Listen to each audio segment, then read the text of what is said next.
how about Crenia? You play that funky music, and we say hello to the people watching the VODs. I totally have not forgotten to upload like the last 2 ones, so hi. Hi, VOD Squad. Hello.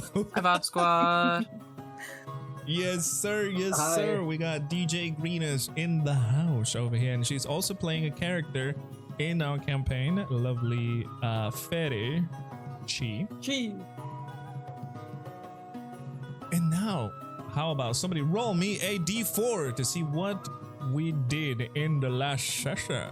What did we do?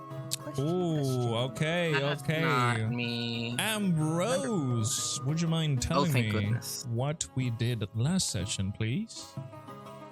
Yes, I have 3 pages of notes. Yeah, that's good because Yep. these post like week break I know. recaps are always the hardest. I know. Yeah, it has been 2 weeks. 7:30 It was the last feels- one. It feels bad, but at the same time, it also means that Villa didn't have to actually miss a session. So, we left off with us leaving Zojo's place, which for those that do not remember or maybe don't know, he is an inventor who is going to be putting his invention, which is essentially an engine, to the Inventor's Fair. And we spent some time with him after saving him from some, to put it bluntly, ruffians that were attempting to basically force him out of the Inventor's Fair by knocking out the competition. As his way of thanking us, he brought us over to his workshop / home, which in retrospect feels kind of like a bad idea to bring 4 random people into your house and showcase what is possibly the most expensive thing around. But, so that's where the last session started, is us basically finishing our conversation with him and leaving. We headed to the Grey District in an effort to search for more clues, but we decided before heading there that we were going to check out those, check around these shops and see if we couldn't find the 2 ladies that we had learned found the corpse of the recent crime where there have been murders and kidnappings happening recently, and these 2 ladies that were shopkeepers that owned shops in the Scarlo's district, they had been the first witnesses of the corpse. So we tried to find them. Since Villa had a pretty good idea of who they were, we just had to actually find their business. And we learned some stuff about them, and after finding them we learned a little bit more about the specifics of the crimes, mainly things that regarding who had died recently, mainly that he was a part of the Grey District, that he was often found around doing his best to support people around him.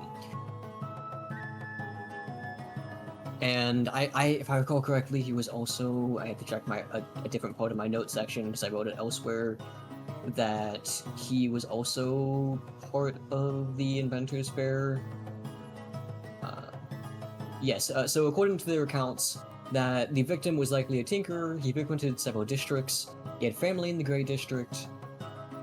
And they also mentioned how it used to be that the victims of these crimes were pretty sparse, only happening maybe once every 1 or 2 weeks. But now it's almost a nightly occurrence. We also learned that the shopkeepers were sisters and that they co-owned a shop together.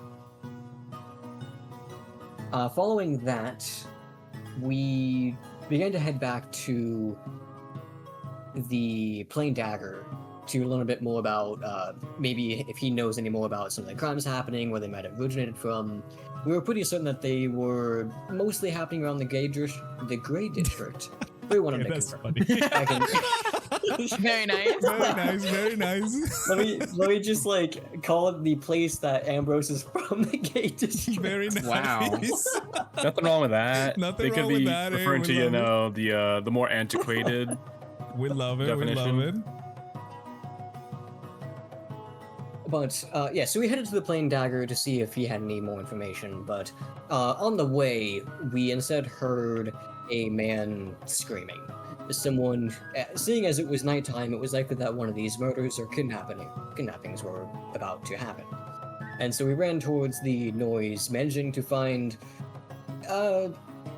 someone that was basically at death's door that we managed to save in just the nick of time thanks to healing magics of our local life cleric, Kipper, as well as a bit of help from Taurin and Rexmoa thanks to their medicine ability. Meanwhile, Ambrose kind of just watching around. We did manage to notice that there was something that ran away from the crime scene that was seemingly leaving a strange, like, bluish trail on the ground. And whatever it was, it ran on all fours, but it could also move on two legs as well. It had a kind of a dark tinted blue skin. Other than that, we don't really know much about it besides that it didn't really look like it had. It kind of looked like a mixture of like hide and skin. It wasn't necessarily just standard skin. It was definitely something a bit more than just human. But we realized as we were fixing up the injured man, we did save him from dying. We found out that he was in fact one of the people, specifically the leader of the group of ruffians that we dealt with in the previous session. And, well, we totally could have just left him there for being an asshole. We did decide to save him with Ambrose and Rexmoa bringing him to a nearby clinic that... That man had a cool Ambrose's- dagger collection. We could have just let him rot in the streets. That is true. But we brought him to a clinic thanks to Ambrose's somewhat intimate knowledge of the streets around. And while this happened, the rest of the group continued to investigate the surroundings, finding that the trail here that was left is likely the blood of whatever creature ran from the location of the crime. And this blood, maybe, assumedly, some manner of like ichor that was blue that a certain catfolk decided to consume for some reason. I mean, now we know that it doesn't taste good and also makes you probably puke, but it brought us to the Grey District, and Ambrose and Rexmoa eventually followed suit and caught up. It brought us to what we pretty quickly realized was the quarantined side of the Grey District, where everything was walled up and like boarded up, where in order to actually see into it, you were effectively having to either get inside or put someone over the top of the wall.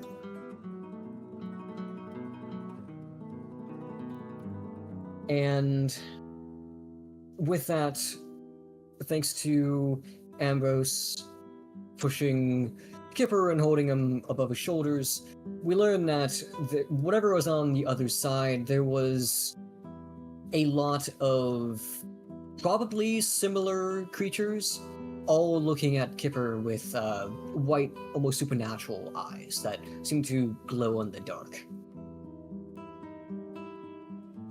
Also notably was that the air itself was not exactly the purest. There was some sort of taint to it that, much like when Ambrose's master was seen for the first time in game, she felt this kind of sickness overwhelm her, just being in the proximity.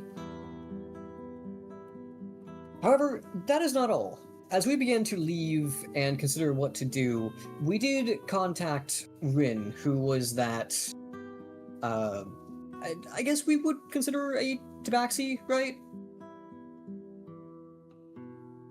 Could be. I think Rin is considered tabaxi. Well, tabaxi, half tabaxi, humanoid with some fur and catfolk-like features.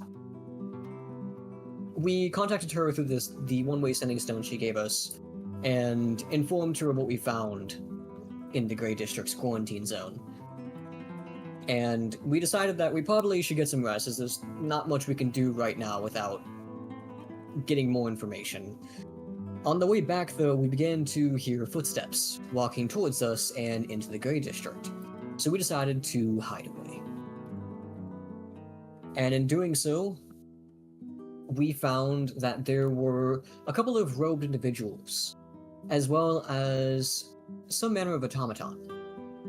This automaton looked different than what we were used to, being a very sleek, almost noble and elegant design. It also had a different face than what we would be used to, that being more like I suppose like a screen or a monitor, where it was kind of like giving off a glow. And of course, just like every other automaton that we found, it is likely being powered by the stratagems, as we can see by the bluish glow on the chest. What's different about this one, though, notably, was the fact that the way it was speaking to the robed individuals made it almost seem like it was the leader. The automaton and the robed individuals spoke about some kind of experiment that was going on, how the automaton and their group was funding their experiments, likely somewhere in the Grey District, possibly even this specific phenomenon that we just witnessed. And that the fact that this is dangerous, as the robed individuals stated, it doesn't matter because what's going on with the gods are more important. It takes precedence before whatever is going on over here does. That is to say, the robed individuals were saying that this next phase, whatever it is almost complete, but they still worry about the danger that's going on around. The automaton seemed to have something over them, probably just the fact they were funding the experiments, and how they don't want to make the gods angry, which seems to suggest that the gods do have some play into what's going on over here. As they left, Taurin informed us that the robed individuals were not just anyone. They were shadow druids. The essential polar opposites of a typical druid, where they were essentially trying to corrupt what's around them and use it to their advantage. And also, while maybe not necessarily the same people, the same group that is the cause of her village having been put in flames. And with this, after they left, we have decided to head back to the Plain Dagger.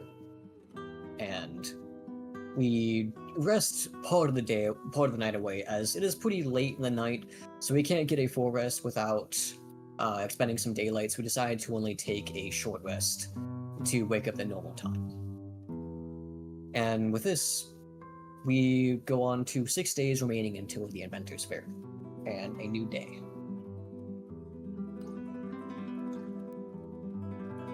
That is correct. That is correct. As a matter of fact, you are very much correct. And if I recall as well, you guys wake up in the inn/tavern that you guys are staying in, called the Plain Dagger. And we're gonna do a little bit of cost of living, because, you know, obviously you have to pay for your stuff, for your food and for your accommodations. Can we just like correctly, negotiate like a 6-day deal with this guy? I mean, sure, if you want to, but like, for example, let me see, because I'm pretty sure it was fairly cheap for you guys anyways, but I gotta check the prices that are set up over here. Taurin just got to turn into a pigeon and sit in a nest, and I'm good. I mean, you can do that. You can totally do that. Boom. Exactly. I will say, okay, so for a normal, like, I guess, breakfast kind of deal, and a stay on this, like, pretty modest looking inn. You would be a total of 10 silver pieces. So that is breakfast and stay for a night. And that's the same place we were at Yes, before. exactly. That's the place that you've been from the start. Pretty much. Okay, good. Oh, he's sleepy. I just need food in me at Oh, some boy. point in my life. Yes. So, Portion of this might be me eating that's fine. and talking. So as you guys wake up, do your daily stuff, you obviously are able to spot a robed individual that you already know in the corner of the bar of the tavern, waiting for you. Lady? Yes, you can see the same furry tail and you know the patterns on the tail, knowing that it is Rin who is waiting for you. We did basically say that this would be our like standard meeting spot, so Correct. You did say with Rin that this would be your meeting spot. Obviously, you have a sending zone to call her. And now, after you've done your morning stuff, you've gotten ready for, you know, whatever adventure waits this day. You get up and obviously after eating, you see Rin in the corner. I'm assuming you guys are going to approach her. yeah. Well, actually, before we approach her, Okay. Group huddle. Okay. Group huddle, okay. I'll just ask the party. I'm not sure how much I trust him. Should we say what we overheard about the shadow druids and that automaton? Is that something we're willing to discuss? We don't really know too much about her and her party's motivations. She does owe Kipper 3 gold. Perhaps we should stick to the facts. Yeah, just talk about our business pertaining to the murder that we prevented. I think that's a good idea. Not exactly deception either. It's more omission, but it honestly, we all have to pick and choose when we omit at points. I will say we might find after a few more conversations, maybe we will divulge more. That kind of just seems like our relationship at this point anyway. Go for it. I think it's a good idea for us to be careful about who we speak to. It's safe to say Rin will be doing the same. But hopefully we can trust him. But I don't know her. I don't think anyone else here does either. Which makes sense because none of us are from Port Strail except for you. Oh, wait. No, I think one of us might know her, but I don't think any of us realize that at this point. What? Yeah. Curious. Hmm? Out of character conversation. That's fine. Let's get this over with then. What do you think she would like for breakfast? We should probably just ask her, you right? Okay. Yeah, that's usually the right way of going about it. We shall walk over to her now. Yeah, she is just waiting in the corner. The table that is in the corner, just you know, holding a drink as she is just kind of there. Obviously, she spotted you guys coming out, but she didn't do like anything to call for your attention. But you know, she's there. And as you approach, she just kind of gives you a nod and like, you know, allows you to sit around her on the table. And she goes, "All right, what's this that you wanted to talk about? I came here as soon as I could. It's dangerous to go at night, really." especially after what we saw last night. Yeah. I suppose you got what we sent you via the Sending Stone. Yes. You mentioned a lot of things. I need to know all of them. Right, question first. Have you or your people been to the quarantine zone at all recently? No, not at all. My associate is not really in a good disposition to move around too much. You say your associate. Does that mean you only have one? I have to, but well, let's just say their conditions are special.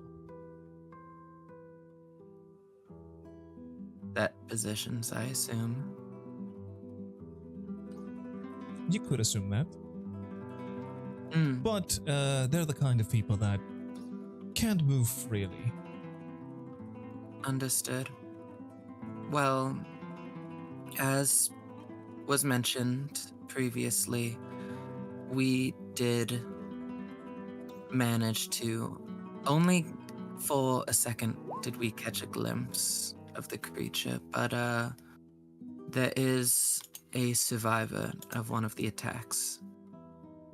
We managed to do that much at least, but what I will say is it isn't just one. I don't think anyway. We did manage only to get a glimpse over, but from what I could see, there were at least a couple dozen of them. And all within the Grey District. Specifically the quarantine zone. It's probably worse than we thought. Okay, and you mentioned a survivor, right? And you notice now as the group settles in together and you see Galarian sit down on the table as well, like kind of behind you, just letting you guys have like the first word, obviously not being too, revealing of himself because of his current state. But Rin has been observing the elven man. And as she keeps speaking, she goes, wait. What is your relationship with this man? You can tell that she says this in a more like angry tone than usual. Why do you want to know? Well, I need to know if carrying around a lord is something advisable, especially one of those elves. And she just kind of turns and spits on the ground. Bigotry in Where? my household. He has saved our lives, and we have saved his. We are Now- comrades, nothing more, nothing less. I would ask that you do not antagonize one of us when we're trying to be friendly with you. Galarian kind of scoots closer a little bit, not to Rin, but to the group itself, and he says, lifting his hood a little bit, because obviously his cover has been pretty much blown by this lady, but not like to everybody. So she just kind of letting Rin know that, it is him. He says, whatever troubles we've had, I assure you, all the elves are not responsible for. Yes, I may be who you think, but this is something beyond all of these issues. and I am here with the group to help. And if at any point me or my people have hurt you in any way, I apologize. You can see that the response that Galarian gives kind of calms Brim down a little bit. You could see that her tail was like whipping, like kind of like angry cat style. But at this, it just kind of settles down a little bit. And she says, all right, I guess I have to trust you. I just don't like Elven Lords. But you're right, we cannot let this dispute change our allegiances for now. Don't worry. We are of a similar mindset at the current moment. And I will also add, I'm not necessarily one for nobility. And having met the Elven Lords in person, this is the least horrible one. I mean, actually, not just the least horrible one. He's actually pretty enjoyable. But the other ones, like, yeah, no. I could whack them a few times if I saw them again. All right, Rin says, and she just kind of shakes her head a little bit, kind of, you know, making this like momentarily anger kind of go away for a moment. And you can still see like there is a little bit of a frown on her like robe face, but you know, she's not actively attacking the Elven Lord. So she goes, so a survivor, you said, correct? The creature we witnessed last night attacked him, yeah, and we managed to save him before he died. Funny enough, you probably would recognize this witness. I don't know if you frequent this bar very often. I know at least the previous time you did see, like, you remember the leader of that group of hooligans that was tormenting the poor inventor? Yeah, your first impression of us. Oh, really? That guy? Well, some would call it divine justice, but in this moment, I think that's not really appropriate for what is going on. Yeah, he seemed like, I don't know, a jerk, but still murder is maybe too much of a punishment for being a jerk. All right, and what did you notice about this creature? Did you manage to find anything about it? Did you hurt it? Did you fight it?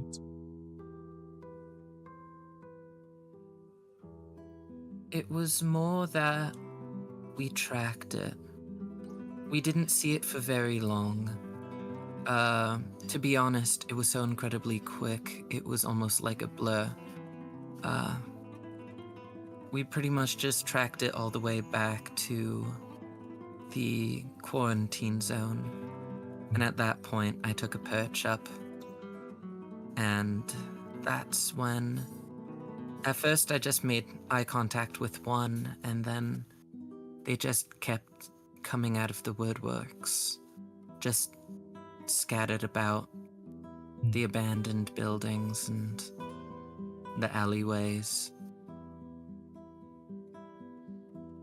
So you said it came from the quarantine zone. I'm thinking I'm going to have a look around there. And I have a job for you. I will need a sample of that man's blood. Nothing too much. I just need a small vial. That should suffice.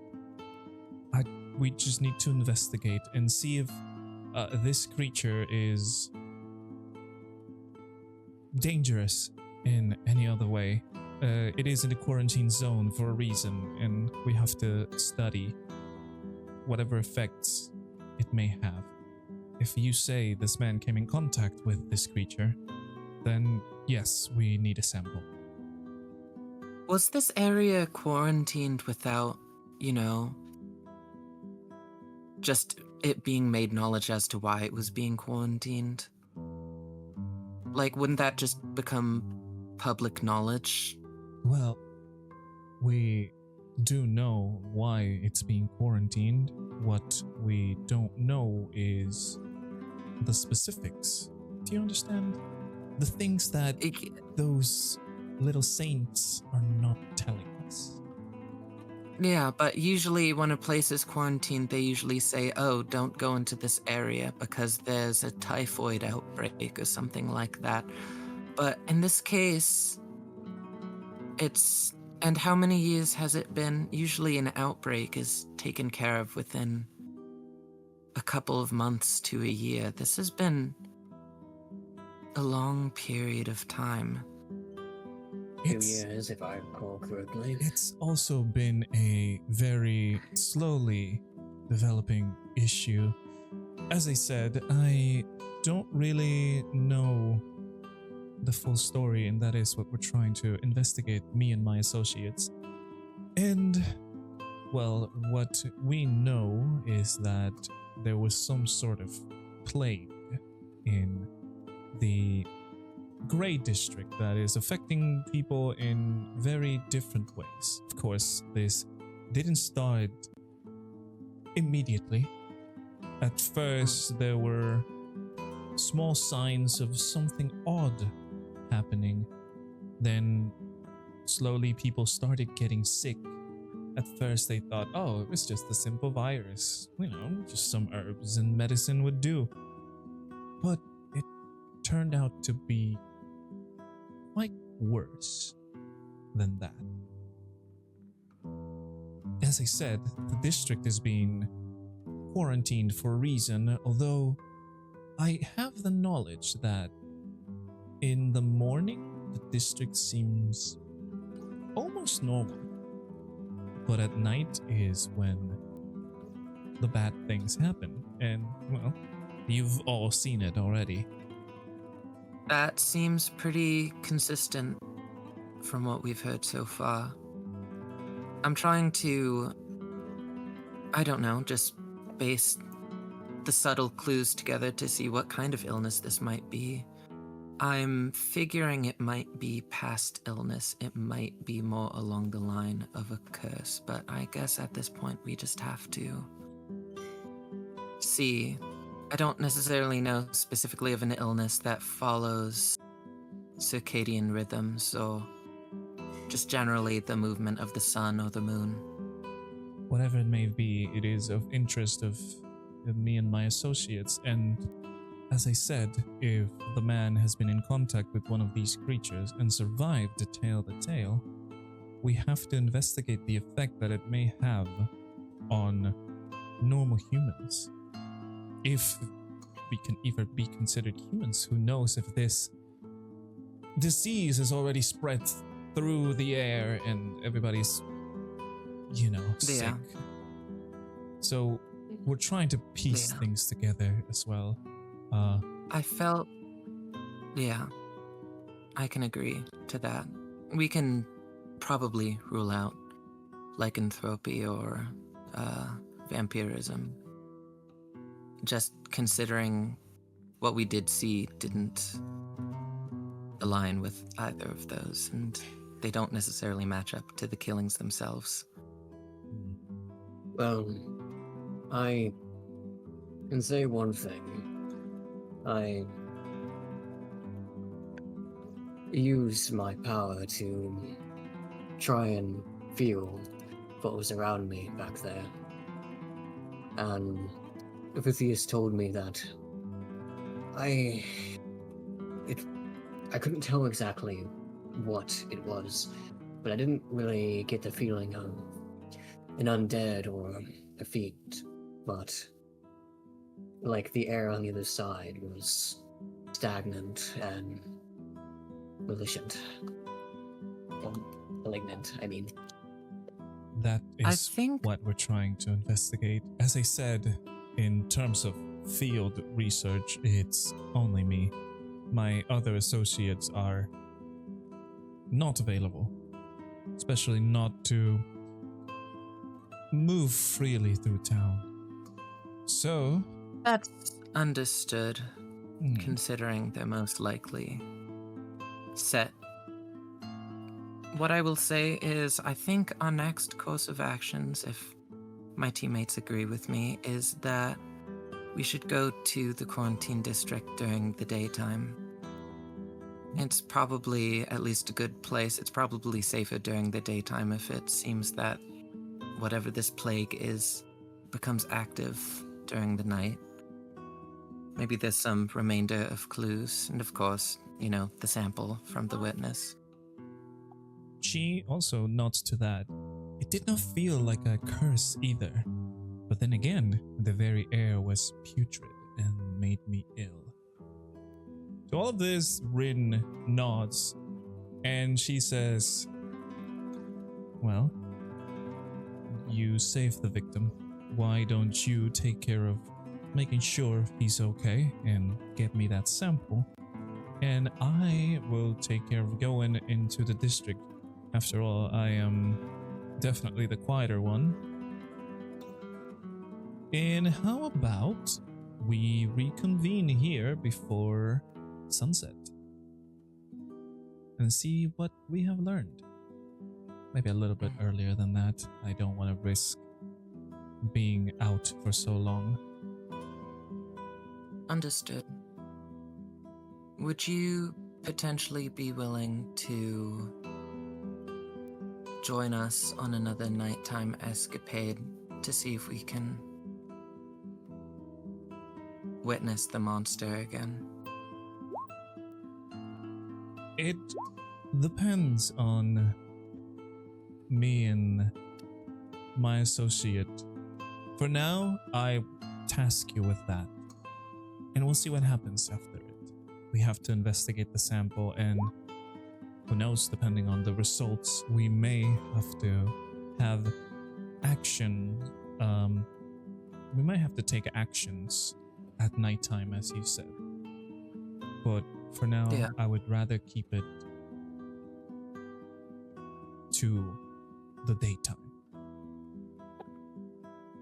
Understood. Well, we have Probably a good idea. we have the messaging stone if anything goes awry. I will remain around the lower city, of course. Now, I will try and get whatever evidence I can from the quarantine zone in the morning. You figure out what that man is all about and bring me a sample. I suppose one more thing. Hmm. It's not from the victim, but we do have a vial of presumably the blood of the creature. You see her eyes kind of light up under the hood. Wait, you do? Yes, give that to me, yes. That would be great. On the wait, I think Kipper puts his hand out to Ambrose before it's presented over. On the exception that maybe payment of 3 gold coins would be in line for such a valuable item such as this. You can see Rin Glare. do you can see a big grin on Rin's face, and she says, "Oh, really? So now you're going to take the gold you charitably gave me? That isn't very nice of you." Well, it's not very nice of you to swindle newcomers. I mean, to be honest, it's very common with me. I'm not very good at not being swindled. Listen, I did not swindle anything. If something, you gave me those 3 gold out of your will. Or just being dumb. I can do that sometimes too. Your I words, put not my mine. hand on Kipper's shoulder, and I'll just say to Rin, well, pardon my intrusion, but I happen to be the one in possession of this vial, and Kipper, don't worry, we'll get you 3 gold, but I just wanted some additional information regarding, I suppose, I'm just wondering your motivations in wanting this. What school do you and your cohorts come from? Because I was curious about it myself. And, well, doing experiments and trying to figure out what kind of, like, fluid or ichor this is, we might not be able to get another sample. So I would just like to know that it's going in good hands. Rin laughs at this and she points at you, Rexmoa. I like you.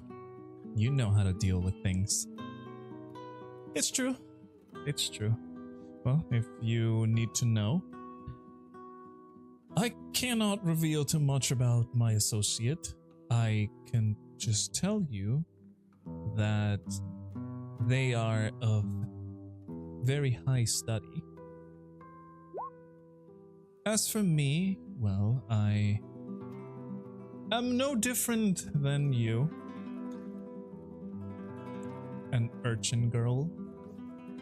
Grew up in the Elven capital. Circumstances of my life brought me here.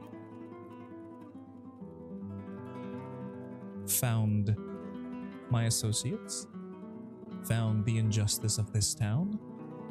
And now I'm here to fix it.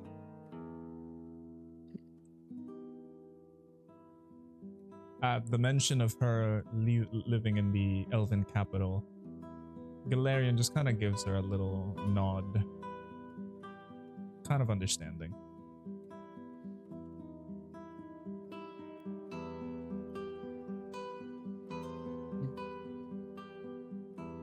Well, from one scholar to another, I wish you the best of luck.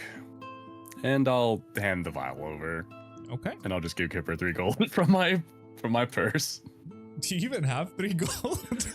I actually have I was 13 thinking. gold. Okay. Yeah. Oh my Oh, god, why would I- impressive. He's not Yeah. broke for once. Yeah. Kipper's gonna push away any gold given to him by Lizard Dad because that's no. So, No, he keeps that. Rexmoa, as you pull out the vial, you show the vial of this like goopy, very almost tar-like substance on the vial, and you hand it over to Rin. Rin takes it and just kind of gives it a little glance, and and yeah, she smiles at this and, puts it inside her like cloak to where presumably more of her items are. And she procures another vial, empty one this time, and just sets it on the table. And she says, right, this will help us a lot, especially with the sample that you're going to give. Oh my god, Kipper, Jesus Christ. You I was about to comment on that one, but like, Jesus Christ, that 20, yep. Kipper, you just swat his hand away as you see him going for like the pocket. All eyes. Exactly. But yeah, Rin says, with the sample that you will bring in this, we may be able to pinpoint something better. I will try my best to find any more information in the district. And you as well try to keep yourself safe. We don't know what truly is happening here. And who knows, we wouldn't like these murders or kidnappings to start happening in broad daylight. She I sets the really vial. agree with that. What would you say? Sorry. Kipper was just gonna say, I would agree with that. She sets the vial Oh. on the table and just kind of hides her hands again under her cloak. And one last thing. My friend over here, gestures to Taurin, she spoke to some rats, and they had something to say about the quarantine district that you might like to know. Gestures towards Taurin. And Rin turns her head at Taurin, just expecting. We're gonna mention that they said there's a lot of food in there. Is what I remember. Specifically called it a feeding grounds. Feeding the specific.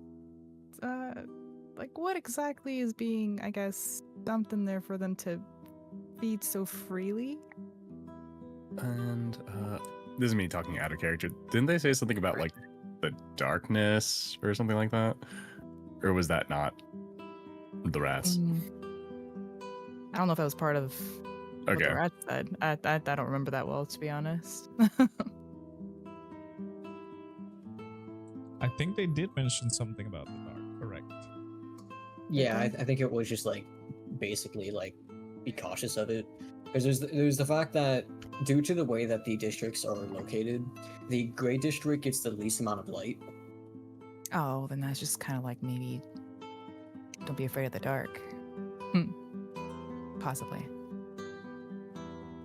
Rin nods at your information.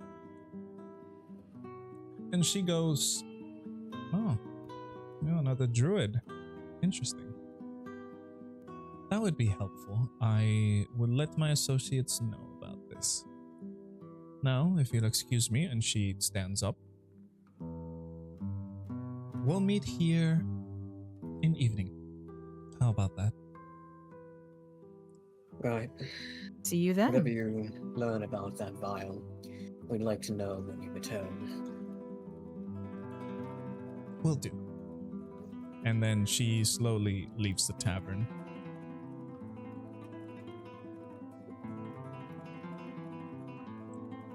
And you guys are left Rin knows. alone in the tavern. Well, not alone, but like, you know, on your own. Look at the rest of the party and say, regardless of what she learns about that vial, I still have this. You know, kind of like take out the cloth-covered dagger that belongs to the ruffian leader that is covered in the blue eye cord. Thank you, Mom. That is true. So, you do have that. We And by still the have our way, own sample. Dishonor, by the way, as you pull out the dagger, you can see that this ichor in the dagger specifically has dried out a little. It looks more crusty Okay. than before, where it looked goopy. Of course, you still have it. It's still there. It's not jelly anymore. It's not And as I- jelly anymore. Yes. I will keep it like tightly wrapped Okay. as well, just to make sure like it doesn't like get somewhere else that shouldn't be, like, you know, on the bar on the table. Somebody just grabs it and gets a cut with that, and then everybody's dying later. But yeah. Yeah, okay. So, what is your next step, my friends? You've taken your breakfast, you've done your morning routines, and you are in the Plain Dagger in the morning in Port Strail. Well, first things first, let's head to that clinic. I don't think it's a good idea to leave it too long. We don't know when that man is going to wake up and then possibly out elsewhere. Be a good starting point. Good. So, if you guys are heading towards the clinic, you already know the place. specifically you, Ambrose, and technically Rexmoa would know somewhat Yeah, because of how you rushed him. kind of did over drag him there. Exactly. You get there. It doesn't take you too long until you reach the clinic. In there, you see the same like healers and like medics that were the night before. Presumably they haven't left because they're still in their work uniforms and things. And once you arrived, one of the medics over there recognizes you, and she goes, "Oh, good morning. I am pleased to tell you that the person that you saved last night is stable. They have been healed, and they're now just resting in the room. I'm assuming you're here for them?" Yes, I wanted to check up on him. Right this way, everybody, please. We do have a somewhat short visit time. The injuries he has sustained were not pretty at all, but yeah, he will greet you. And she takes you over to like the little alleyway into like one of the rooms, and she just kind of opens the door and just allows you in. Is he on any medication that's gonna keep him from like talking from us? You know, like he's not gonna be drowsy, is he? Well, I mean, she did say he was healed and he was stable, so So, yeah, follow her and make our way over. I guess, is he awake? yeah. As you look into the room, once the doors open, obviously it's a kind of like a medical room. It's just a bed and like a bedside table with a bunch of like medical stuff. You see a lot of rags with blood on it. Yay. And what would be the remainings of a, and Kipper, you would know this, a healing spell ritual. So the man would be able to be healed magically and, you know, physically, like normally as well. The man is awake. You can see him laying in the bed. He is covered by a blanket, but you can see like his chest is covered by some rags as well. There are no blood on them, but the man is just there. And once you enter, the man just looks at you and say, "Huh, so it was you, huh? What do you want? You want money? You want something for saving me?" I mean, money never hurt anyone, but not in this particular situation do I need it. Do you remember me? Yeah, hard not to. You gave me a good punch. Oh yeah, that happened. I was still fixed on the dagger thing. We have it, by the way, in case you wanted it back. Well, I do, but I'm assuming this is gonna cost me. I quickly look at Ambrose and I was like, never mind, we might have lost it. We'll have to see. Right. Rexmoa, no. Well, Can't keep it. what do you want then? Why are you here? Do you expect me I to don't- get on my knees and be grateful for saving me? I don't really do that. I don't think you fully understand the situation. It's not that we want you to grovel or we want money from you. You might be one of the single most valuable points of information in the city at this point. No one has survived whatever has been stalking these streets at night. You are the single survivor. You are the one lucky egg that managed not to get cracked. That sounded like a really dumb illustration, but I'm running with it. We simply want to know what you saw, what attacked you, and we want to know in as much detail as you can give us. All right, I suppose if you don't want me to humiliate myself, I can do that. And you know, as you guys enter, obviously the medic closes the door behind you, so you can have like your own private time. And as you get closer, he doesn't really get up, but he like sits up on the bed, and you can see that while he's speaking, he is scratching the rags on his chest fairly constantly, by the way. And once you say all of this, he goes, right, well, I was minding my own business, walking back to my house at night. Then I heard somebody follow me. I know that didn't look like a person, but it sure sounded like it when he was following me. I could tell the clear footsteps of somebody. And, well, I started walking around the alleyways, trying to lose them, because obviously I don't like getting killed. I don't think anyone does. Until the sound started getting weirder and weirder. Until I heard a very odd sound of a creature. And when I turned around, pulled out my knife, it was, well, almost too late.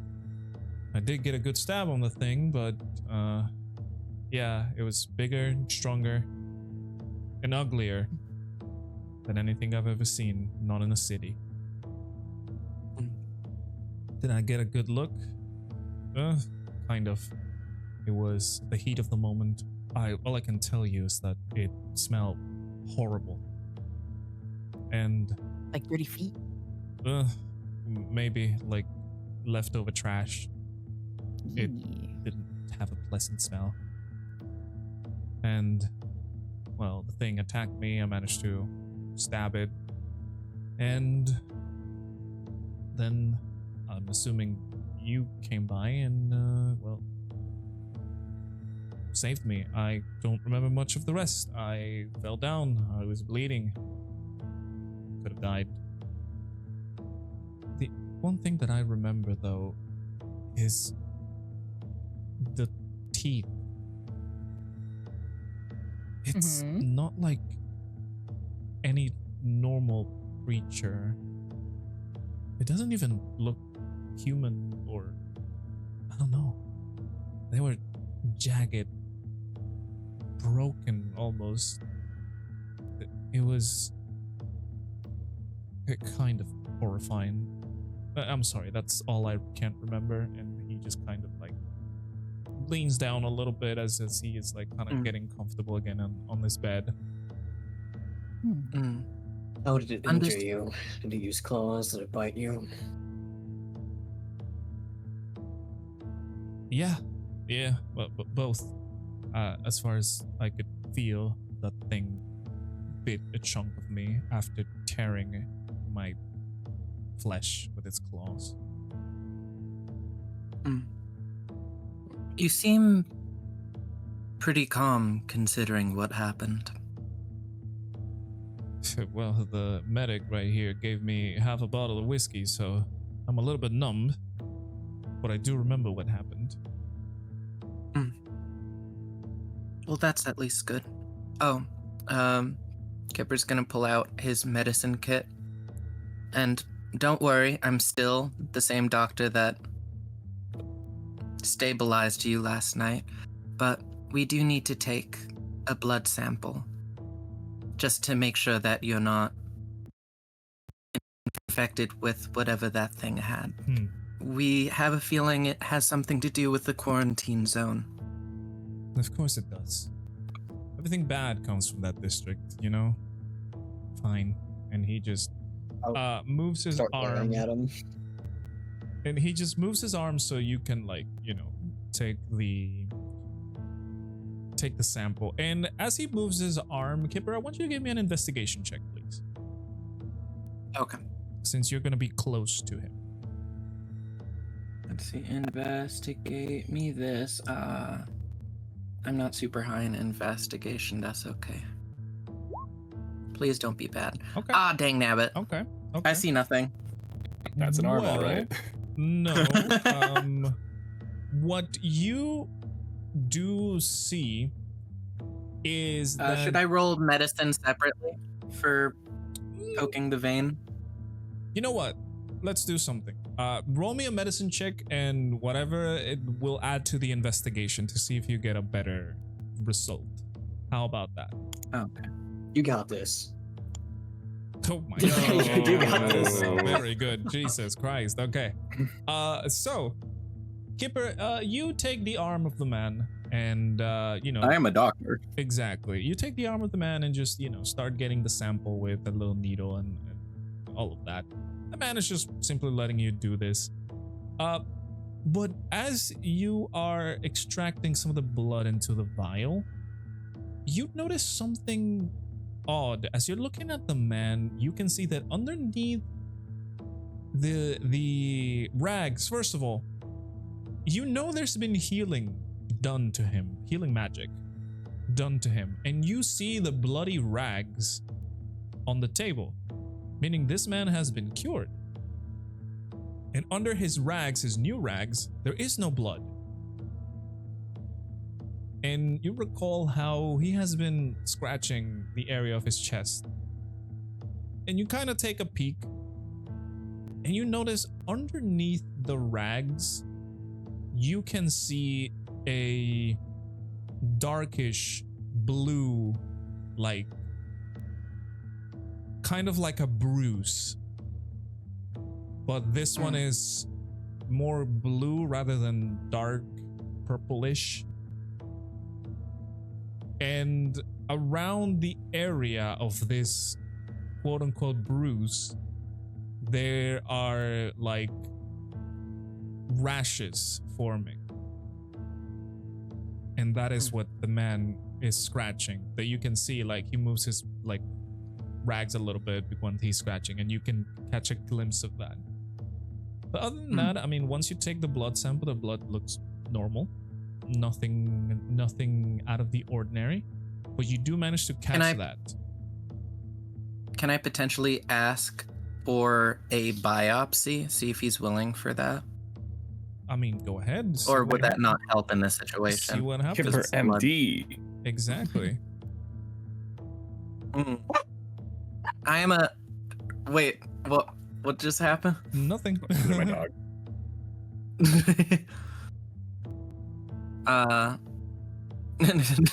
Hush, Oh, Ambrose. No.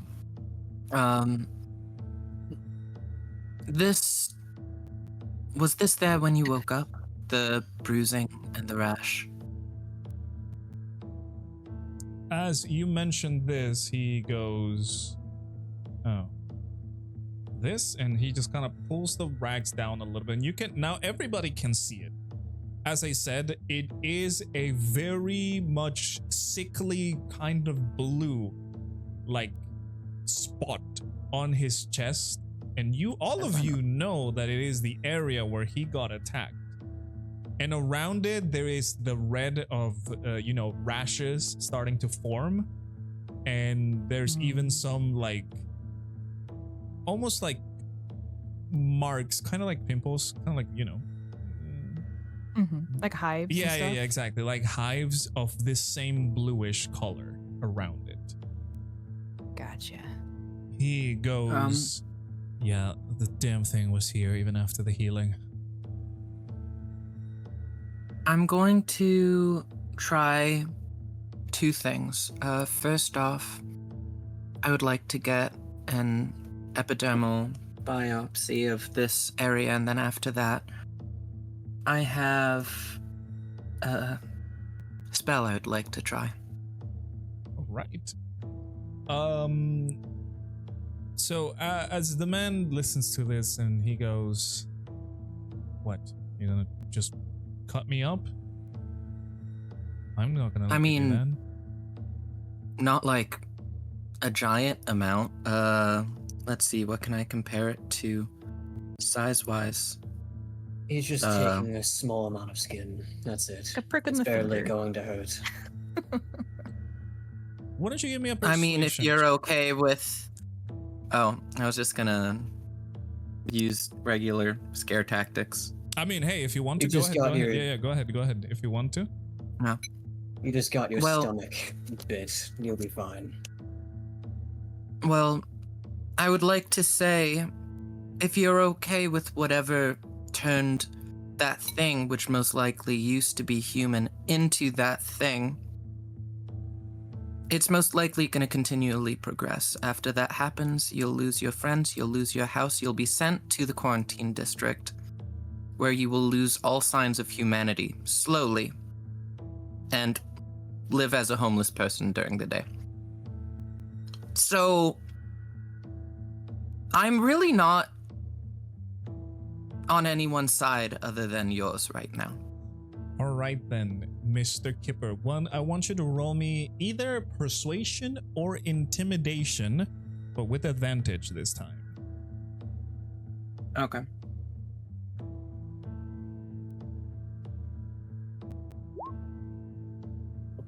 Let's see. Okay. All right. Okay. That's okay, he's thick-headed. Unfortunate. He says, "No, I'm sorry. The blood was enough. I don't want to be caught up. I'll get the You know healers to figure this out. I really don't want to be caught up like that."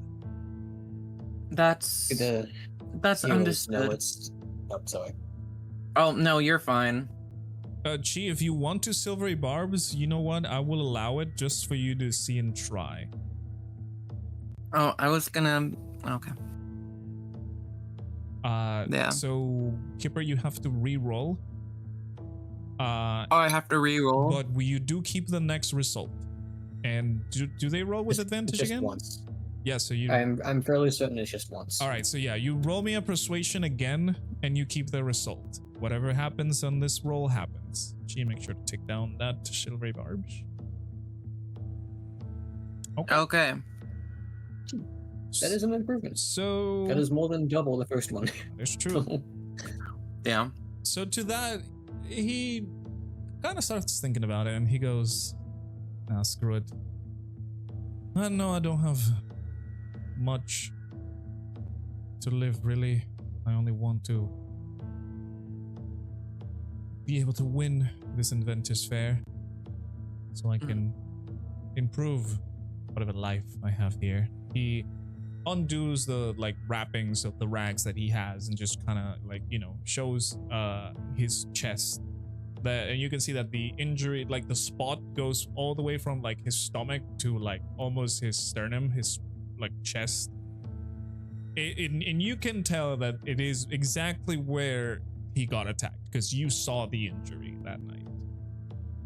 Yeah. And he just I'll lays just have- down. Yeah. Oh, sorry. I will say,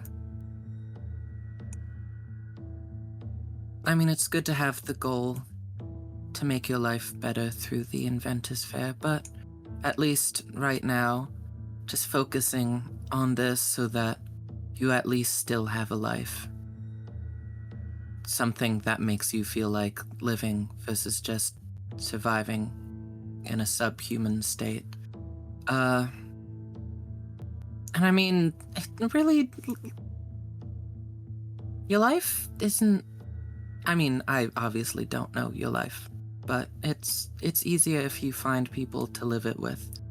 Maybe not the hooligans you were with that specific night. I mean, you were definitely amongst them. And I'm talking about this during the incision. And as you're doing that, the man is just kind of, I mean, it is an incision. It's gonna burn, obviously. But the yeah, man's it's kinda a very holding it. minimal. Exact. The man's kind of holding it as you talk to him. And, once you're done talking, he sighs. And he says, "Yeah, about that. tell the cat that I'm sorry. Okay? I really didn't want to have to do that, but you must understand that people here want to win this contest. Only one lucky person would get to be there. And we know the cat is probably the one that's going to do that.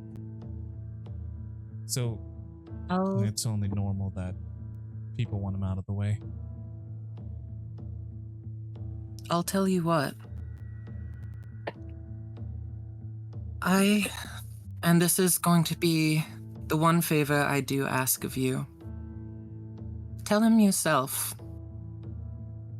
Not that I want you to suffer the embarrassment, but he's a truly kind and forgiving person, and he really doesn't have any friends.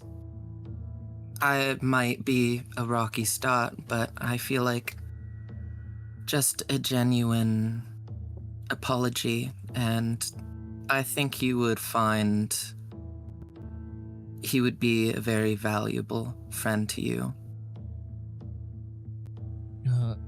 Wait, sorry.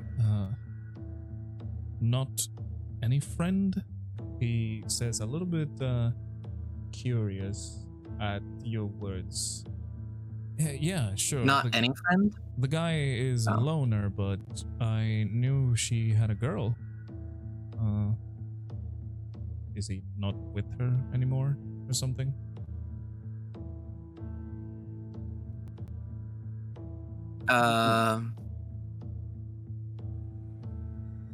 I mean, Tell us more about this girl.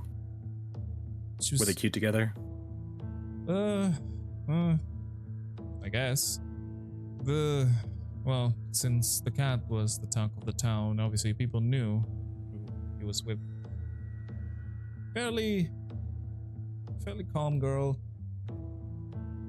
I don't know where she's been.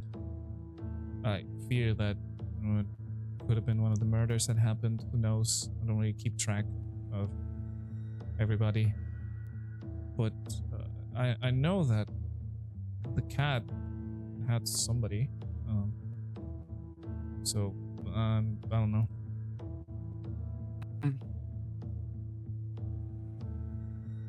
Still, it really can't hurt to have a friendship like that. And honestly, I feel like it couldn't hurt to have someone watching his back right now. He just seems to, like, number one, we literally just met him yesterday. And he had, well, actually, was it yesterday or the day before? Regardless, first time he ever met us. He had us stay in his house. We are complete strangers. He is so kind to a fault, and he is so naive to a fault. I could see him being hurt badly the next time someone comes around with ill intentions. That being said, he is so kind to a fault, I doubt you will find a better friend than him. The girl. Question though, Mhm. would you be able to identify her if maybe like get a picture or something? I mean, do you know what she look like? Yeah. I've seen her a couple of times with him. I think I can give you a recognition if you show me something. Okay. And at what Kipper says, he goes, you may be right. I'll see this through. Well, wait until the Inventors Fair. Whatever happens, happens. If I win, if he wins, if anybody else wins, I think I'll try and approach the cat in a friendlier way.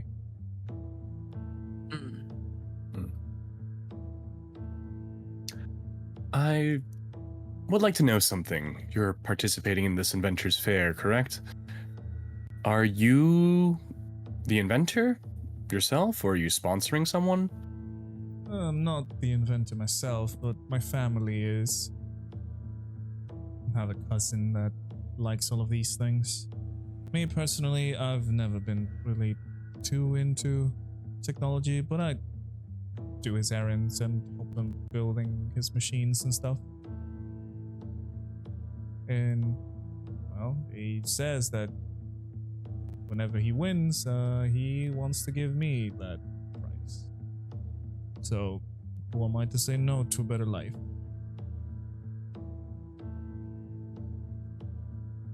And an honest assessment, this invention that your cousin will be submitting, if, say, Zarjo was out of the way, would you say they stood a fair chance of gaining the prize?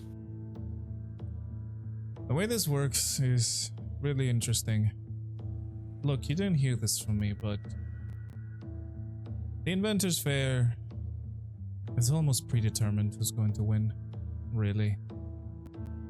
Come on, do you really think that people with our resources can do great inventions most of the times? You'll find a few, yeah, but you know that the ones that stand out, they really stand out. And the cat has one of those. My family? Maybe. Maybe if the cat wasn't there, he could win the contest. But at this point, I'm not really sure if I want that. If the cat is as good of a person as you say, maybe he deserves it. Quite the change of heart you've had. Yeah, well, you haven't had your stomach almost ripped off to you. It changes you. Plus, I might be a little drunk. Well, I have died once, not to make this a contest, but I agree. Yeah, we watched. Right. Well, anyways, if you got what you wanted, I feel like I need some rest. Hold on. Kipper's just gonna try Lesser Restoration. It's probably not gonna work. Okay. You're going to cast Lesser Restoration on him. Your spell goes through. You can see the glow of your hand and how the divine energy hits him.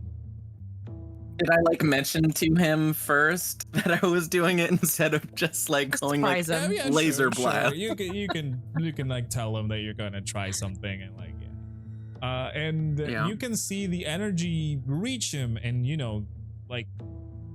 get to him. And once the spell is done, it's done. You feel like nothing has changed though. Make sure to tick down those And mana the points. mark still looks the same. Yes, sir, it does. Yay!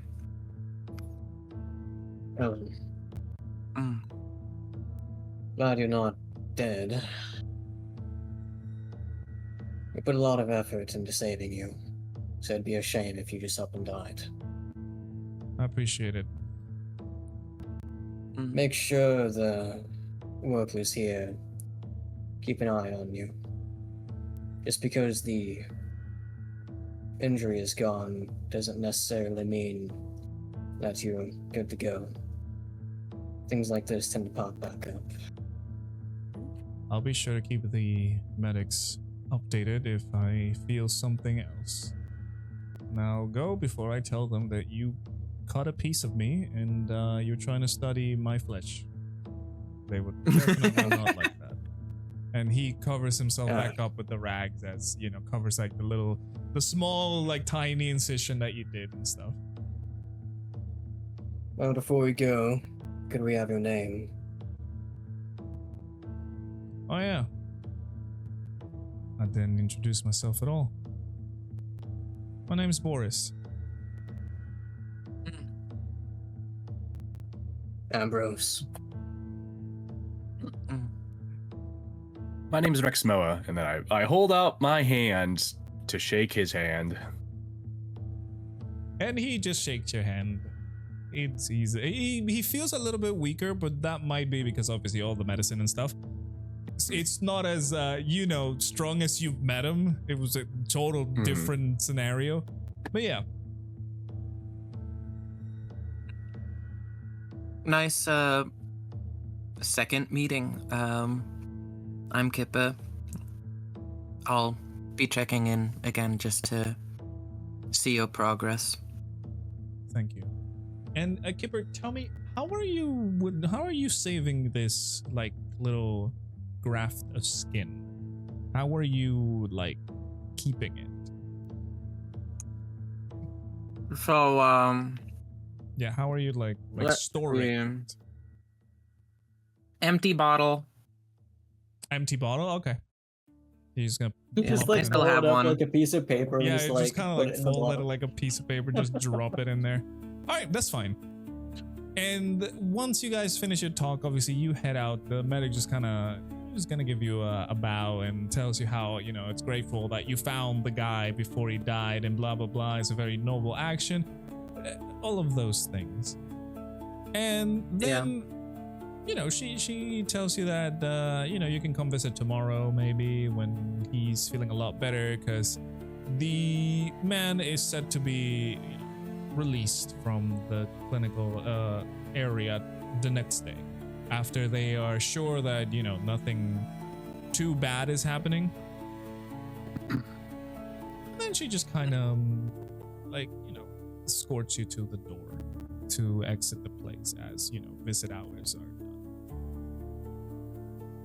done. I'll tell her as we're leaving. Keep an eye on him. I don't think he's perfectly healthy yet. She nods and she mentions that she's seen the rash and the odd coloration, but she thinks it will be better with a little bit more healing, and they're gonna attempt more things. Have you seen this kind of rash and bruising before? No, she mentions that no, she's not seen it quite like that. Maybe, she has seen something similar. And she does mention that one person she saw had one similar in its arm, in like the forearm. It was same deal, very bad like injury that ended up being healed, and once it got healed, it turned this bluish color.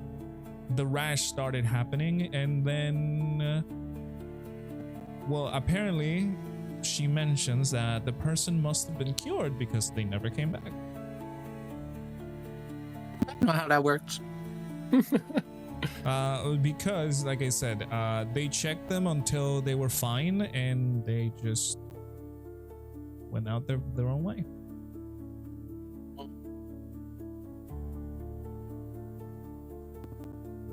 They either got kidnapped or crawled into the pipes. There are only two options in this scenario. Yeah.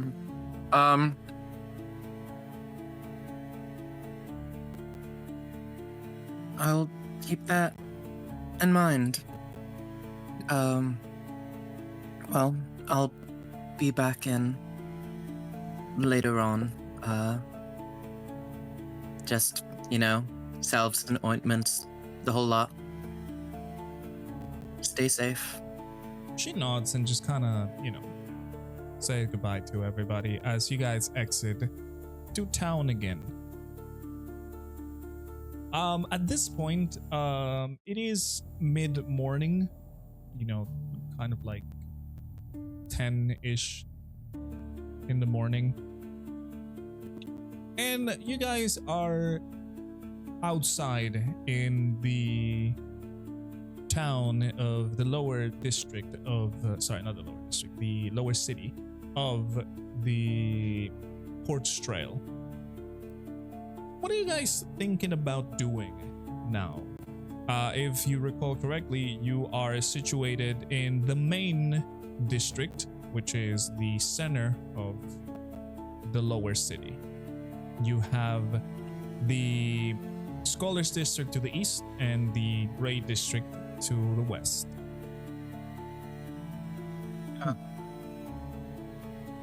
Well, the way I see it, we could check up on Zarjo again. It's been a while since we've seen him, and Rupert. Or we could try to find a second opinion on the sample that you've collected, Kipper. Or we could completely ignore what our mutual acquaintance Rin asked of us, and we could do some of our own investigating. I personally would love to do some investigating.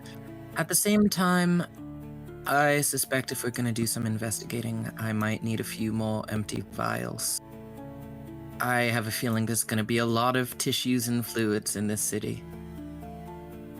Yes, and I was thinking if we were to travel into the quarantine district, it would be best to go with proper equipment. Yeah.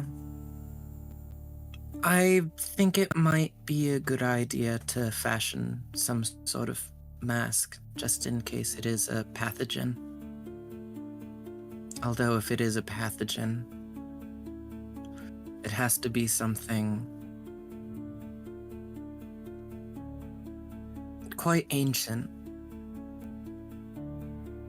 But this just doesn't feel like a pathogen at all. For something to just bounce from lesser restoration, not even like a mild reaction, or it just entirely inert, nothing happened. Yes, Boris's recovery was quite miraculous, and the side effects have me concerned a little bit. It's definitely clear that whatever affected his system still hasn't left. Whether that will prove to be dangerous or not, well, how can we say? And speaking of, I do have some kind of theory regarding these attacks. What if they're not truly random? What if might have figured out a pattern? People entering the Inventors Fair. Boris had a relation to that? I believe the last victim did as well. And it would make sense that a lot of the victims come from the Gray District.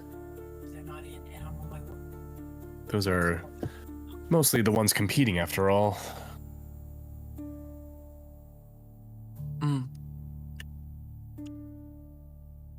And to mention what we overheard, I mean, this so-called plague could be someone's own entry into the contest. I'm still rather vexed by what Boris said, though. Do you guys really think it's rigged? Wouldn't hold it against anybody. Probably would be.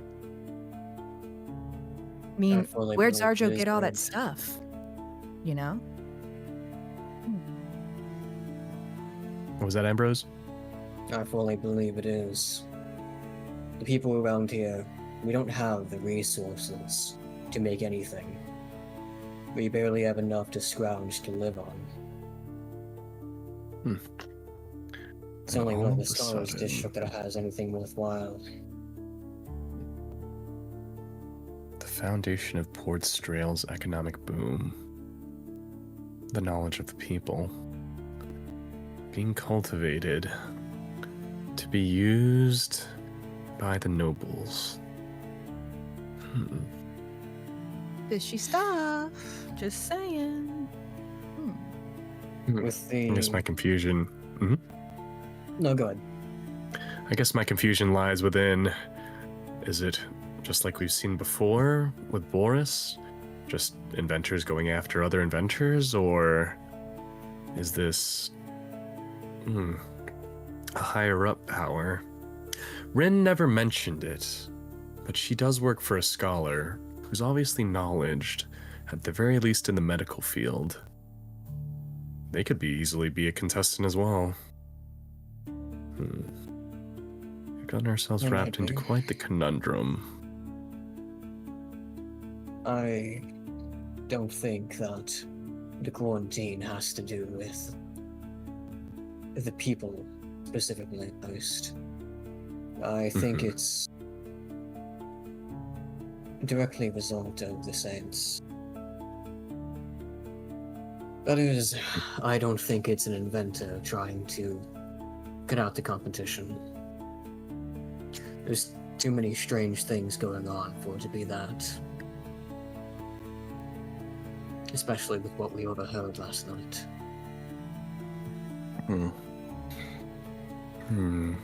It'd be pretty hard to direct something that you can't really control either.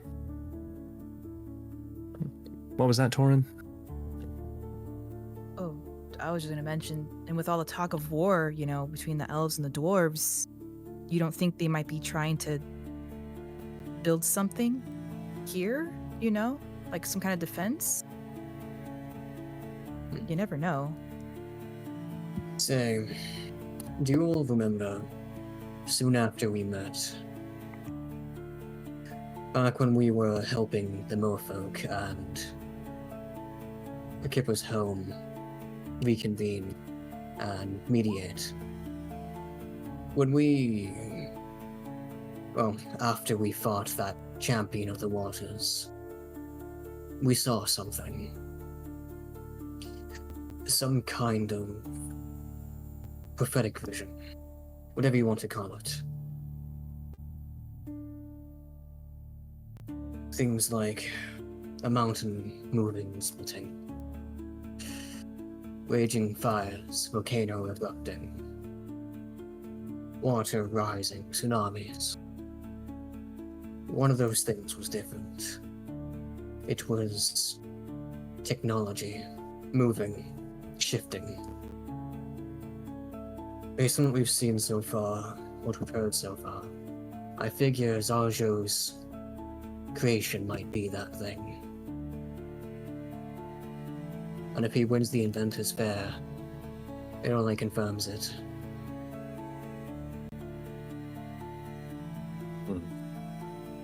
What do you think? Oh, sorry. That, based on what was said last night, the next phase is almost complete of something. Perhaps it's the Inventor's Fair being completed. A combination of whatever is going on in the quarantine zone, along with whoever is going to win the Inventor's Fair. Boris said that he thinks that Zarjo was likely to win.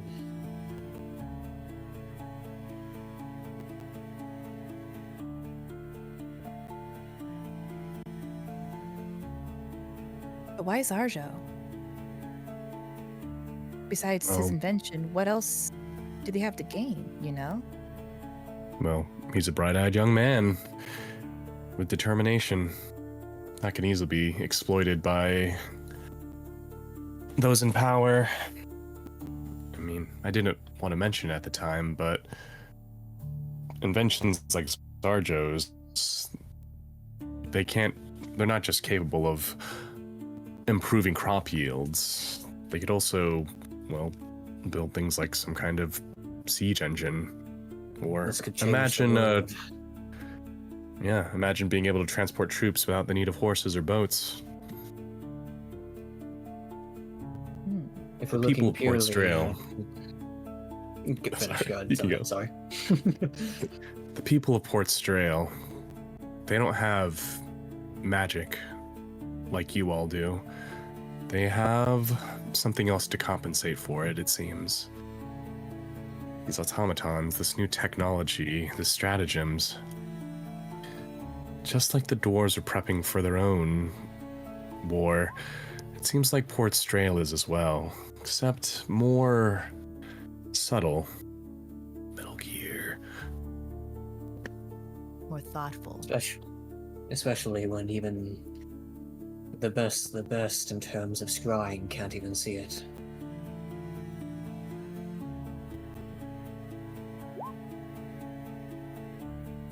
Zhou's creation, I think, isn't just likely to win.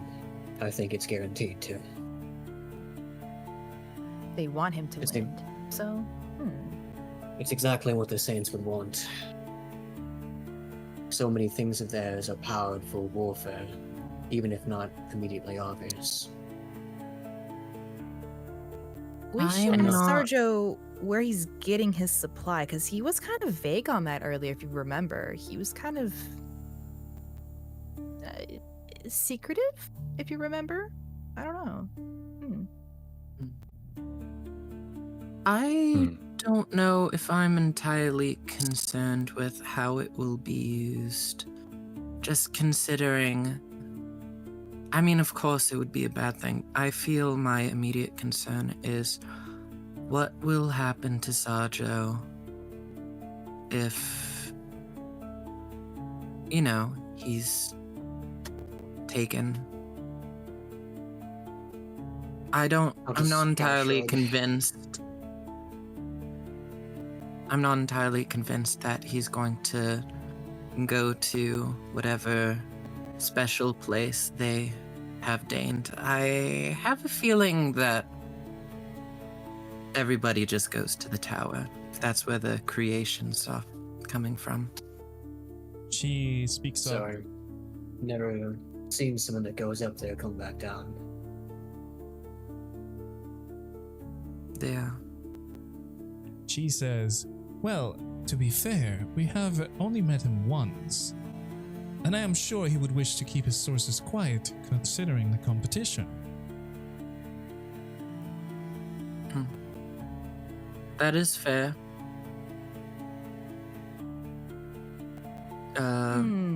Can we assume that- Investigation, though? There's no fairness. All must be looked into. Wait, what did you say, Taurin? The first thing? What did you say? For what, the first thing? investigation? Yeah. Oh, I said the investigation. There is no fairness. Ha ha ha ha. Ah, okay. That's all I said. Yeah. Yeah, I didn't get that. Okay. What were you saying, Kips? Kips? Oh no. I was just gonna ask, can I just assume that we're saying this while walking? I was about to ask you the Kipper same wants question. to grab the bottles and maybe go to alchemy store. I was about to where ask you the they same have- question. Like, where are you guys headed as you guys are speaking? Alchemy So the Scholars store District is now. also like a merchant district, right? Correct. Like there's like scholars who also sell their wares. Yeah, we could just head towards the Correct, Alchemy correct. District. Yeah. I mean, yeah, Scholars District. We're in the main district right now, so it's not too forward. Yeah, perfect. So, as you guys are walking, actually, to let's see, hang on a second. Let's see. As you guys are walking towards the Scholars District, you manage to see something a little bit in the distance. And as you're walking by, it is very topical that you see this, but you actually see your friend, your cat friend, Sarjo, walking around. You can see he looks a little nervous and like, trying to stay with a low profile as he's walking through the Scholars District. And he has not spotted you. So you guys are a little further away, but you guys can see him. Is Rupert there? Rupert is not with him. Mhm. Rupert is Yes. probably still in the apartment. He locked the dog away. Oh. Does that mean, okay, honestly, that makes me feel like obviously we have a druid that can speak to dogs. I feel like we should we follow him and see where he goes? Great. I know Taurin wants to follow people. Hey, I mean, Like a shadow. are you trying to follow him without being noticed, or are you going to show your Yeah, presence? I would like to stay Without being noticed. Maybe not all of us. Can some of us, someone go and follow while someone else goes to buy the bottles? Can I buy the bottles? Yeah, sure. Can we just say you I bought guys- the bottles? If you guys want to split the party, that's fine. Just let me know how's the plan. Like, what's the plan? Well, if we're doing some sneak and stalking, I think probably Taurin and I would be the best at that. Okay, That is true. I can always cast. Me and Ambrose are the clunkiest of clunks. that is also true. Yeah. Yes. And Spell was that. Galarian can join along, I guess. Just be in the pocket. Yeah. Oh, you're chaperoning. Pocket Galarian. Pocket Galarian. I have, was it that grow and what? Small or whatever that spell is. Oh There you yeah, go. large reduce. Yeah, I have that. So there you go. Just Oh. a little pocket-sized Galarian. All right, so what was you guys are splitting the party then. You, Rexmoa, Taurin, and Galarian are going to go do the sneaking, and Kipper and Ambrose are going to do the shopping. That's what I wanted to cast. Pass without a trace. Okay, you're gonna cast Pass Without Trace for your friends nearby. Awesome. So remember, you guys get a very big bonus to stealth now. And let's do Kippers first. Kipper, you Okay. start walking into the Scholars District, moving past. Let me change your scenery a little bit. Moving past the people and trying to find the shops, which you do find with the help of Ambrose, of course, that knows where shops are located. So you managed to find an alchemy shop. And what is it that you were looking for specifically? Empty bottles. Okay, so the empty bottles would go 2 copper pieces per bottle. There are Okay. small vials, very small vials, like, kind of like blood sample size. Very good. The size that I desire. Correct. So how many are you buying?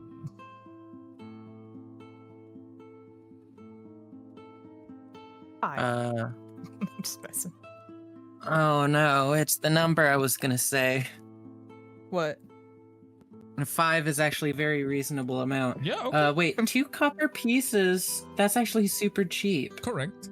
I'll get 10. All right. there 10 you go. vials, so 20 copper pieces it is. Okay. I should just... Nah, we'll do... 20. So that'll be 40 I will copper say, pieces. I will Kipper with say, a scalpel just like collecting. with the 20 vials, you will not have a lot more room to carry more things. 10 is already a lot, but 20, you will be pretty much encumbered. All you hear is jingle, jingle. Exactly. Oh yeah, and exactly. Jingle. My eyes up here. Jingle, jingle, jingle. And exactly. Oh, you work. Oh, you Okay, do. Jingle, okay. jingle, jingle. Yeah, Let- exactly. let's 20 see. is a lot of vials, so that's what I mean. If you buy the 20, But they're tiny. no, I mean They're they're quite a tiny. lot. Still, if 20 20 is still tiny vials. as I said, Think like a it's carton of eggs. Think of 20 of them. It's a lot of eggs, right? yeah, exactly. So I Mm. would say with 20 vials, you will be encumbered. You already have disadvantage to stealth, so I cannot give you more. I have 10. Like you hear the jingling of the armor and the jingling Exactly. of the vial. Jingle, jingle, jingle. Oh, and let's see if I have anything to sell. I have Crimson Bulb. Okay. If you are looking to sell the what's it called? Let me Sorry. check. The shopkeeper would charge you. No, not charge you. Pay you. Sorry. He won't charge you for. What? He won't charge you for Like, your sure. own thing. He will pay I kick you. him in the mouth for that. Damn. He will pay you 10 silver pieces per bulb. 10 pieces, gold pieces, silver pieces. Yeah. Ew, I like the kid no. that's like, gold? I'm fine. I will make my own bottles, my own potions. All right. Oh wait, Gourds. I need to go to a jeweler. Okay. Ambrose, are you Oh. okay if we maybe stop quickly at, a jeweler or a rare stone collector, something of that sort? I'm just making sure For you're not reasons. by yourself and getting into trouble. That's very valid. How I am with things. Okay, let's just go. Alrighty. So, we'll cut this scene for the rest of the party to go to the other one. So, Rexmoa, Taurin, and obviously Galarian, why don't you go and give me a stealth check as you guys are trying to be sneaky as you walk following Mr. Catman. Don't forget plus 10. You do have a plus 10, so don't worry. Oh, she has been mostly quiet. She isn't sickly like when they were in the Great District, but she still feels kind of rough, like recovering. She's just sitting in her jar playing her lute. Alright, and for Galarian, that's a big number. Okay, interesting. Perfect. Oh, you got your owl mask. That is true. Don't be afraid of speaking up about that, by the way, because I can forget sometimes. So you get a +1 as well. A lot of stuff. An Hell owl yeah. mask. All right. So Okay. awesome. Yeah. And with that, Nice. you guys are you are a little bit, your image itself, like themselves, are blurred to the people, so you can move quietly and easier. And you see how Zarja is walking through the Scholars District. As I said, he's being a little shady. He's being a little, kind of trying to be sneaky about it, not giving himself away too much. And you follow him into a shop that has very bright signs, even in the daytime. And you can see that the sign specifically says, in what seemed to be almost like a neon light, says stratagem. And obviously it has a lot more decorations and stuff. And he walks inside of this place. So, what would you guys do? Would you guys like to spy from outside or try and enter this place? Let's take a initial look. Like there's windows, I assume, or Yeah, like exactly, can we see exactly. beyond the door? Mhm. Yeah, there I are glance windows. in. There are windows on the outside. I want you to give me another stealth check just because. Peek through the I'm window. sneaky. I'm stealthy.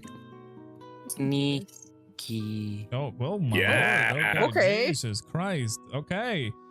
Oh, you guys are like the same twins. In Galarian, he also gets a big number because he has a lot of freaking stealth for some reason. Okay. So, yeah, you guys get closer to the shop and just kind of lean against the wall, kind of peeking to see inside the window.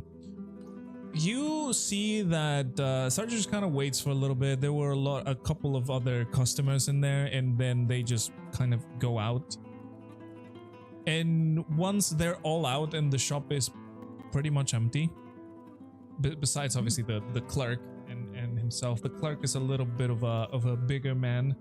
You can see him. He is behind a counter and he has a lot of crates of things behind him. But what would catches your attention the most for all of you watching through the window is that this shop is displaying multiple cartridges of stratagem in different sizes and shapes of batteries.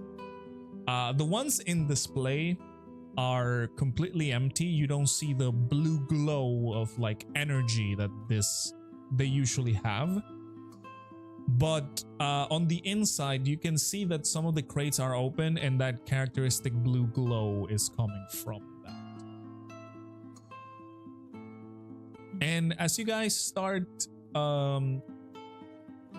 like just watching, you can see that the clerk at the shop and Zarjo are getting into a little bit of an argument. But from the outside, you guys won't be able to hear anything.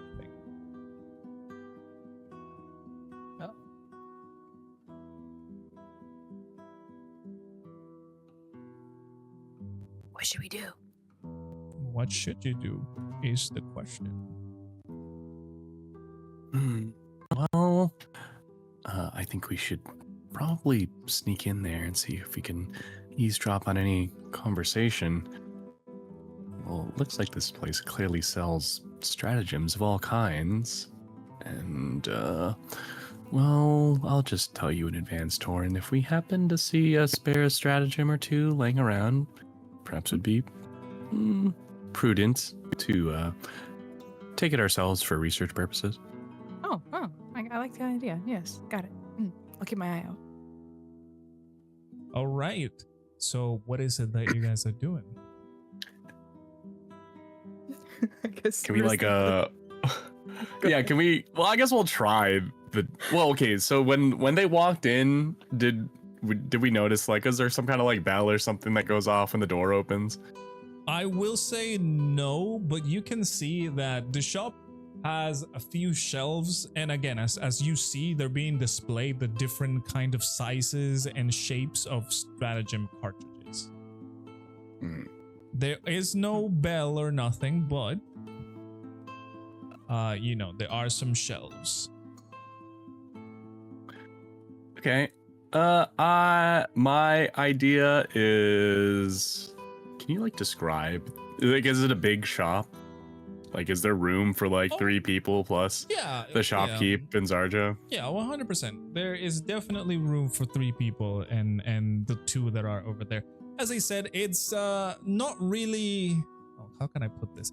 It's not really like a warehouse or like a normal like convenient. It's kind of okay. It's kind of convenience store size. You know, kind of like gas station store size. But okay. But it is there because behind of the counter there's more space where, as I mentioned, a lot of crates with the glowing stratagem are located.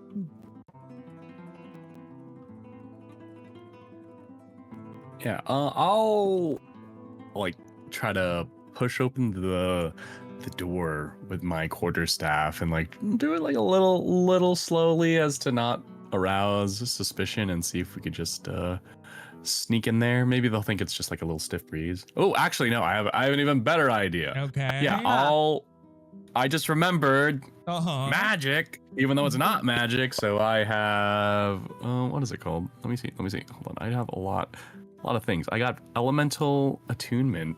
Correct. So yeah, I'll just like prop open the door a little bit and I'll just attune a little, like a stiff breeze going through, and it'll like open it up, and then everyone's gonna be like, that's kind of weird. But they won't be able to see us because we're stealthy and we're also like blurry. So you can't see us. We're not there. Yeah. We're good. Yeah, we'll be fine. Right. Yeah. Maybe. I would say, since this is just something you can do, you can easily just like blow the breeze and open the door. Now, I want all of you to give me another stealth check as you're trying to, like, you know, run in. Okay. Jesus Christ, all these stealth checks are making me nervous, even though I'm good at stealth. Jesus Christ. Okay. Yes. Go to games, yeah! Like the wind. Okay. They'll never know. Dude, flow like water. Awesome. Yeah. Awesome. So, you guys are able to use this breeze. It was kind of strong breeze. The Rexmoa, you just kind of, you were trying to like just blow a little gust of wind so the door opens, but obviously your powers are stronger than that, especially considering you're the champion of the god of the wind. You immediately, as you like try and conjure this soft breeze, you see a blast of wind shoot through your hands, and you hear the door bam slam itself open, and you guys take the opportunity to just like roll into the shop to not get seen. You see that like the sound startles Sergeant, the clerk, but they're like, what the fuck just happened? And they don't really notice you as you guys are inside the shop now, behind some of the shelves. And after this like jump that they both had, you can hear again the conversation now that they're having. You can hear Sarjo go like, but like, why can you sell it to me now? We had an arrangement. I need these specific size. And the clerk goes, sorry kid, I can't help you today. Maybe later. I mean, my hands are tied. This last shipment has not been good. And, well, I don't really want any troubles. And you hear Sergeant say, but it's not even for the festival. I just need this size for a small project I'm building. Look, come on, help me here. I promise it's not for the fair.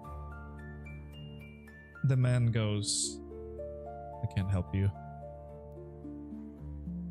And Zarjo goes and says, all right, how much more? And the man would say,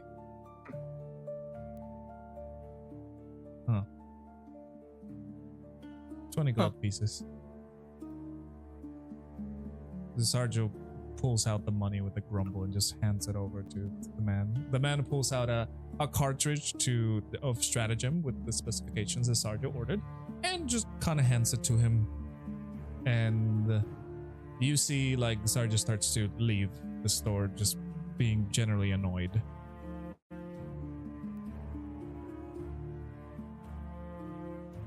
Are there any charged stratagems I can pocket?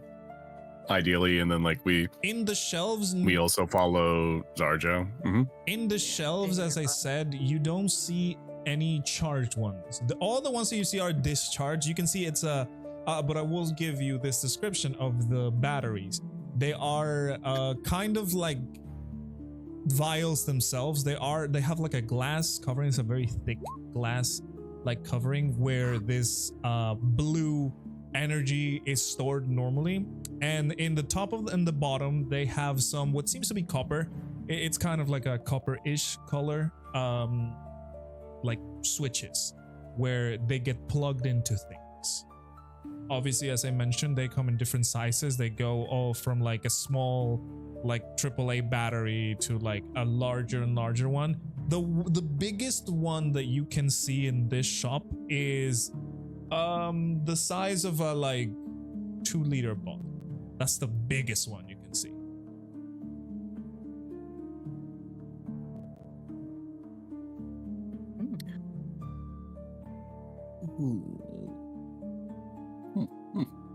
Anything catch your eye, Taurin? I mean, I can take one of the.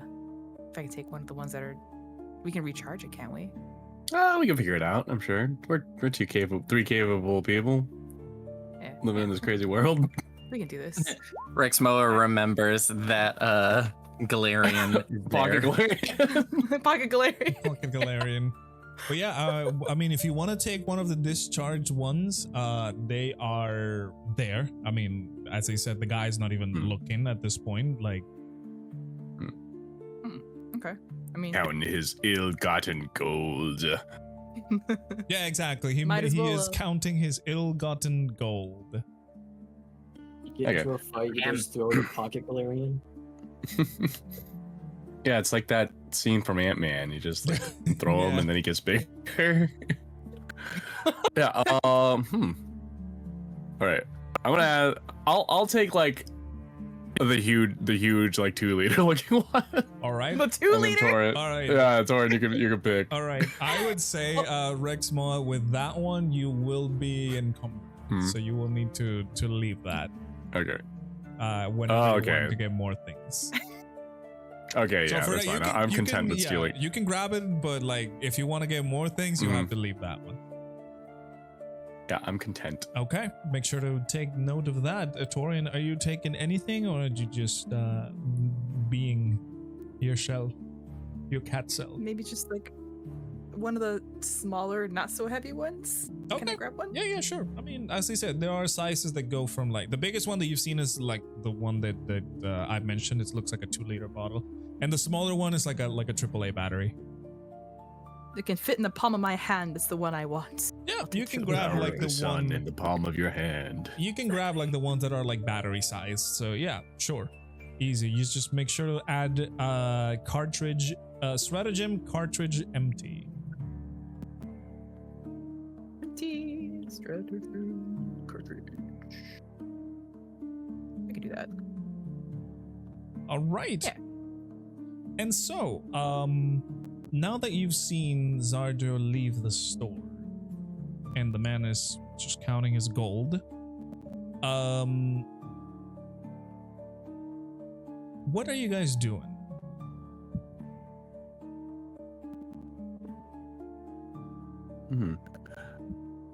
Yeah, we'll continue to follow Zarjo, and if it looks like he's heading back to his house, I think we should split off.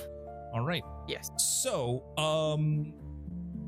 one little detail that I want to mention after you leave, before you leave, sorry. First of all, you're gonna have to give me a stealth check again to see how well you are able to leave. Okay. And second of all, both of you give me, oh my god, that's very big. Both of you give me an investigation check. I want to see something. That's still a 23, honestly. That is still a 23, so like, let me roll. It's a 24. Hey, it's a 24? Yes, You don't have actually. your plus Sure. one. I will mess. All right, Taurin, you got a big one. All right, so as you guys are making your way outside, you're probably using a similar strat with the wind and stuff. As you guys are making your way outside, Taurin, you stop for a second and just kind of catch a glance at the man behind the cut out counter, and you see him. I mean, he looks like a normal like guy. Just, you know, now that you know how like his true nature is, you know he's a little bit shadier. But something catches your attention behind him. The crates of stratagem that he is carrying. As I said, they are like big crates with like the dividers and things to put like, you know, glass objects.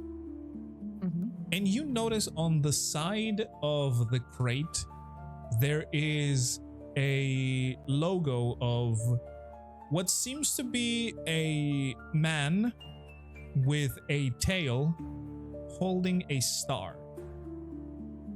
And the name Stellar Strats is pretty much painted on the crates, on all of them.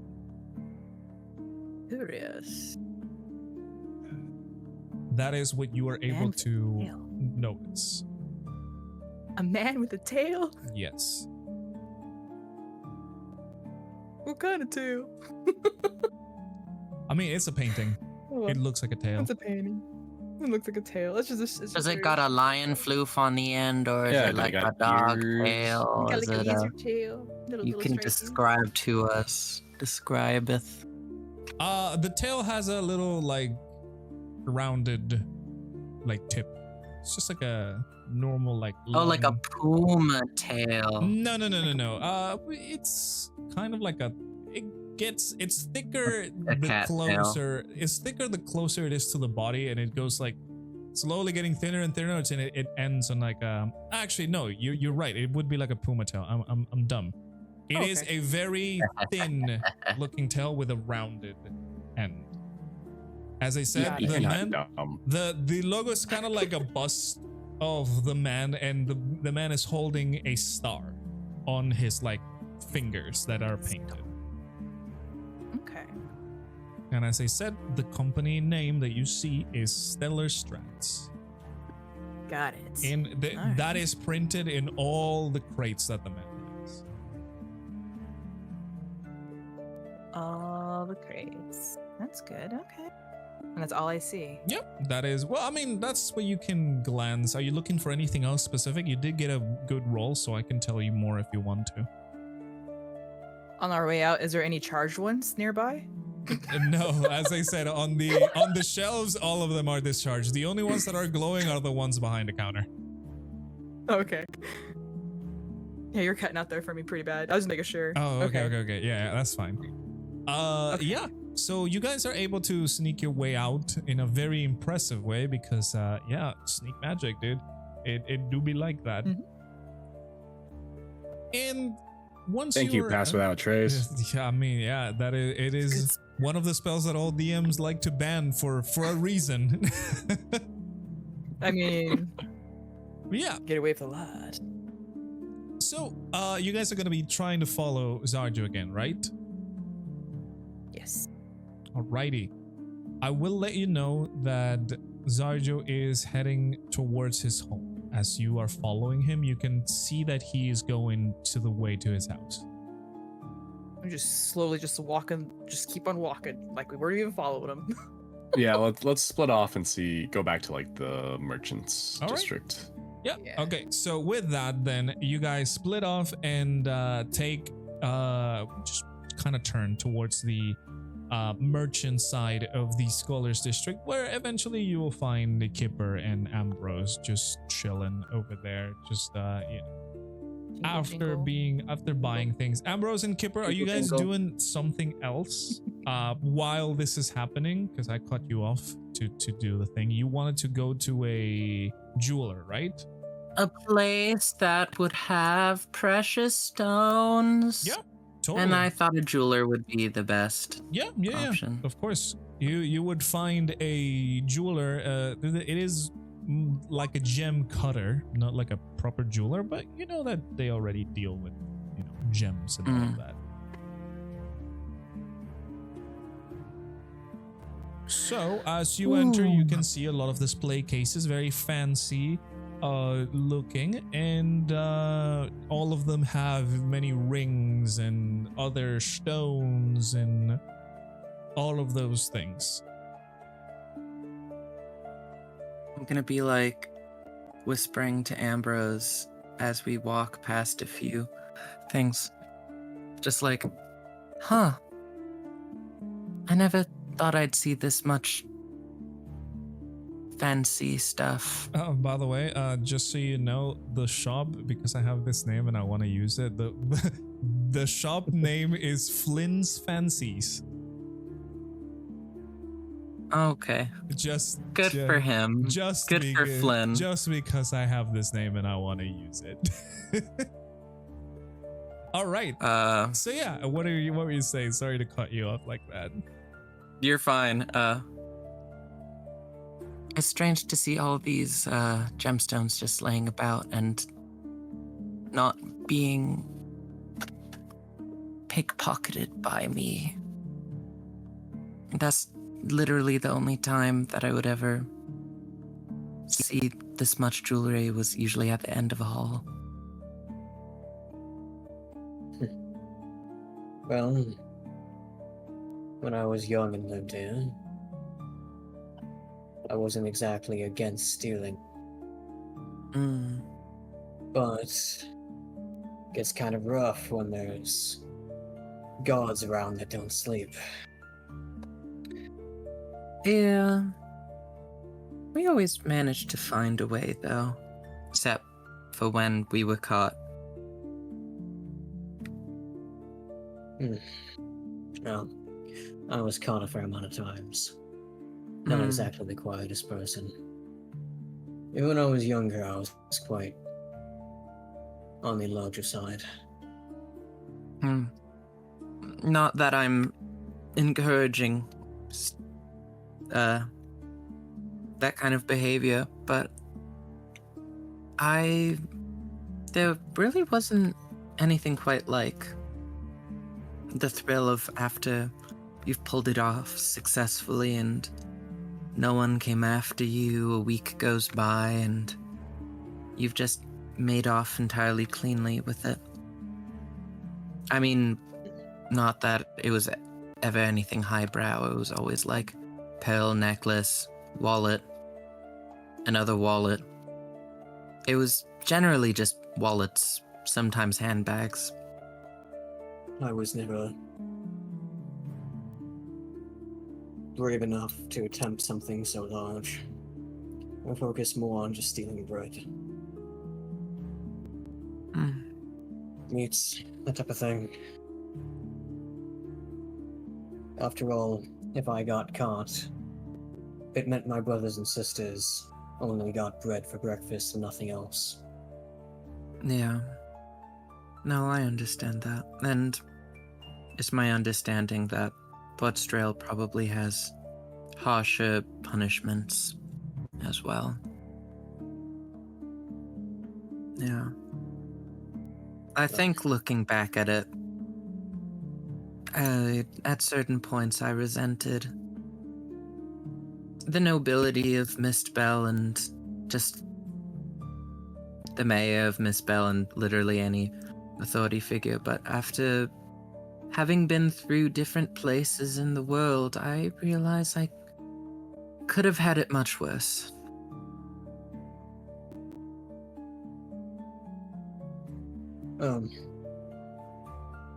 Not saying your situation was good, but Miss Bell at least seemed to have been somewhat understanding, Yeah. especially after you did something for them. Yeah, I know. It is strange. We're most likely going to have to save Portstrail in some way or form, and I just hope that they would recognize your feat. Maybe. But I think Faranon, the regent of Mistbell, at least did have his people in mind.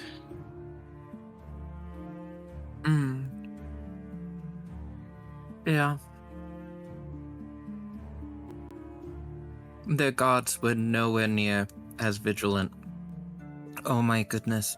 There's something about being just on an isolated city in the middle of the lake.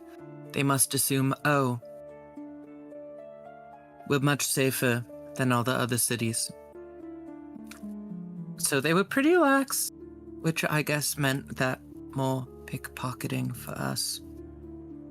And for me, pickpocketing equaled foods because we'd usually trade it in to, I don't know, bakeries. Especially the ones that didn't ask questions. So, Well- before you let you guys continue, let me get this through, because she is pulling her tarot cards and she is casting augury. So Chi, as you shuffle the cards, set them down and let the magic work through them. The first card that you pick up is the Fool. Something or someone is being misguided or is about to commit something that will be detrimental to them.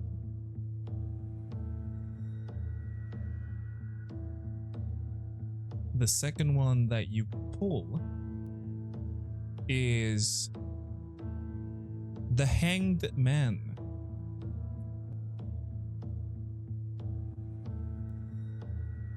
Somebody is doing something because they have no choice, rather than by their own will. And the third and final card that you pull out is Judgment.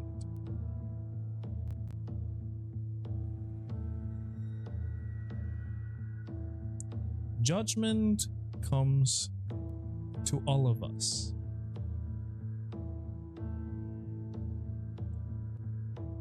And that's all I will tell you about your augury.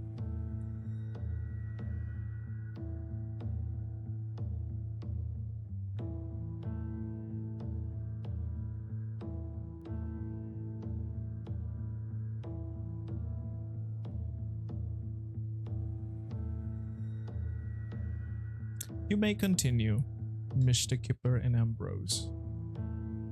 Oh yeah.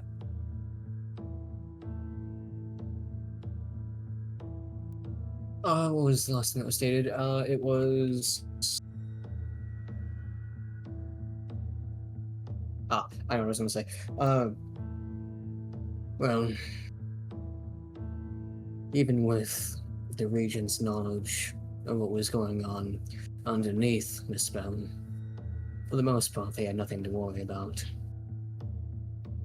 It's not like the elves were going to march upon them, or the dwarves were going to attack them. They are They were, for all generally pretty purposes, neutral. safe. Yeah.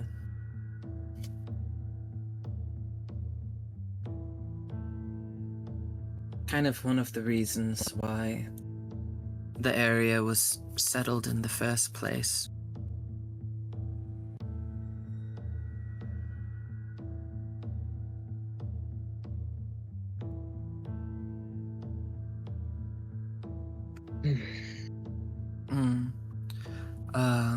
Well, might as well. Kipper, goes to Flint. Assuming it's Flynn. It is Flynn. You can see it is an older gentleman. He is at this moment polishing some gemstones as you approach the counter. He greets you, very, very normally. Nothing too fancy. He's kind of like not really excited. You can tell like there's an attitude to him, but yeah, he's there. Understood. Attitude just because that's the way he is, or attitude because of the way I am? You don't know. Well, let's see if he sings a different tune. I was just looking to purchase a gemstone in particular. Oh, yeah. I can help you with that. What gemstone are you looking for, little guy? Diamond, specifically. Oh, a diamond. May I ask what this is for? We do also have services for fitting gems into rings, necklaces, and all of the sort. It's not necessarily for, let's say, adornment. I'm a cleric, so it's actually useful in a different aspect. Oh, right, for your rituals. Of course, yes, yes, of course. I do definitely have a diamond over here, and he turns around and starts looking around to like little, you can see like he has shelves with little like drawers that open up, and there's many little gemstones over there. And he pulls out a decently sized diamond. And he places it on the table on top of like a little cloth. You can see it is a very good looking gemstone. Okay. And this is, it doesn't necessarily have to be your best quality diamond. I would hate to, it's a single use occasion, so I would hate to. No, I understand, and don't worry, this is the diamond that clerics are usually looking for. It is worth 300 gold pieces. Ah.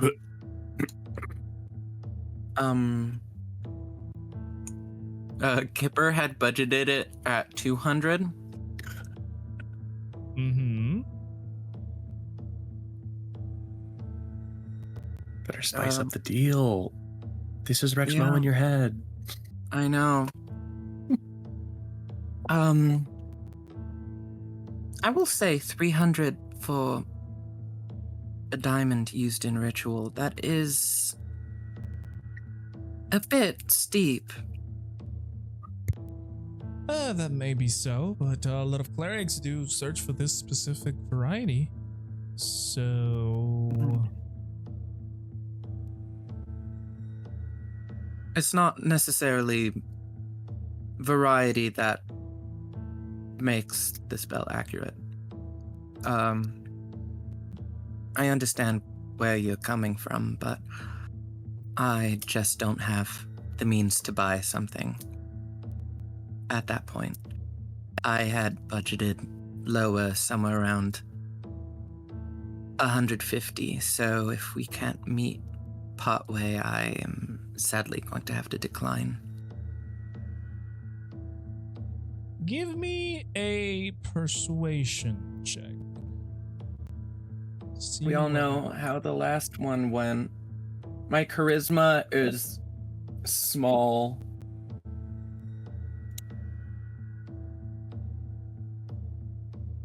Okay, that's not the worst, but it's not the best. He says, I'm sorry. The lowest I can go is 280. Mm.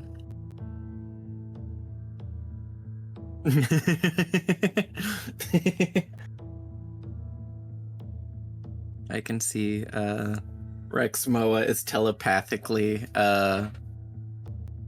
Could get it could be a worse thing since you have to take whatever is. It could give you a following. worse detail, correct? no, that is completely fine. Yeah.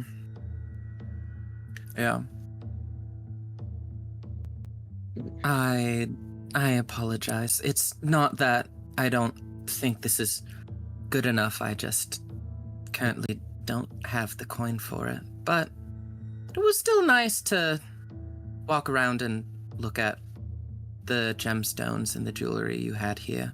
You do fine work. Right I'll then, and he would walk like... over Okay. Yeah, go ahead. and I will take my coin pouch and remove a couple of coins and just sit on the table. I can't do more than 80. That's all I have. I don't know what you need this diamond for, but it's a lot of money, so I assume it's important. Ambrose, you didn't have to. Well, it's up to you if you actually want to purchase it. The man was Kipper, already the man was ready to take the diamond away, but seeing the other gold pouch over there, he just kind of waits and sees, you know. Mm.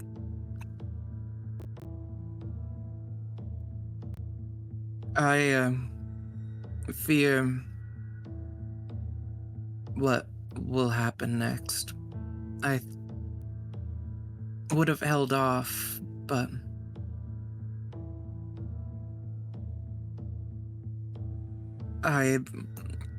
I'll take it now, and I'll just be in your debt for 80 gold. Thank you so much, Ambrose. All right. So, are you paying the 280 gold to the man? Combo, are we both saying yes? That is Yes. up to you. Okay, I say yes. Alrighty. And then- So, make sure to take down the 200 gold you, Kipper, and the 80 gold Ambrose. And the man just gives you the diamond in a little like silk bag.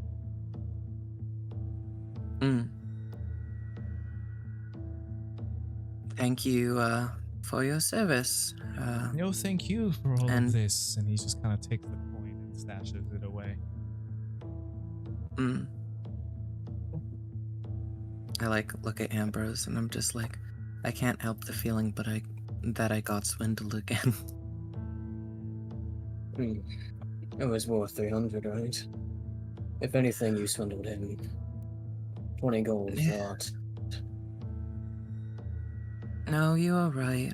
And I owe I you say, an assuming we're walking explanation. away. I'm not saying that in front of his face. I'm assuming. Yeah, exactly. We're not we're not saying this to him directly. Yeah, I'm assuming you guys are walking away. I just want to make that clear. Yeah. It's not necessarily a secret. It's just that I didn't want to bring attention to this necessarily to everyone, but I don't know if you're familiar with any spells in particular to clerics and such.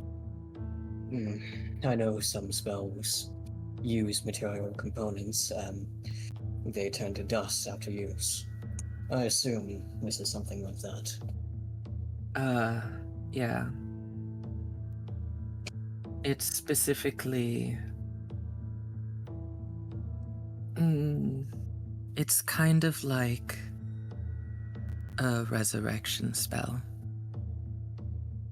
Of course, it can't be someone who has died long ago. It has to be someone who's died recently, but I think after watching Rexmoa when he was being chewed on by this thing, I don't know if I could bear another loss, and seeing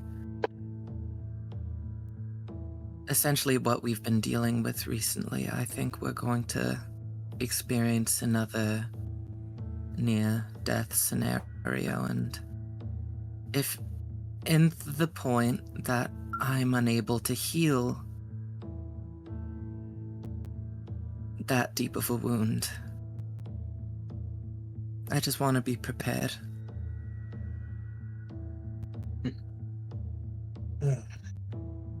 Then 80 gold hardly mattered when it meant keeping you happy, ensuring our survival and our safety. 80 gold is hardly anything.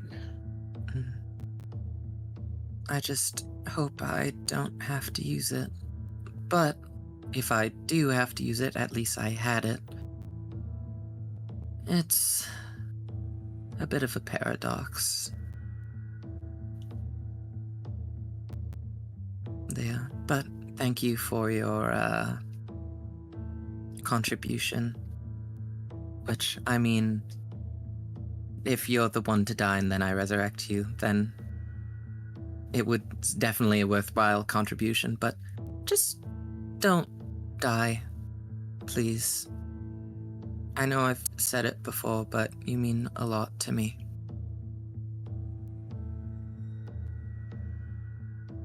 I'll kind of like glance at the hilt of the sword resting on my shoulder and say, well, I'm not going to deny that I put myself in pretty dangerous situations.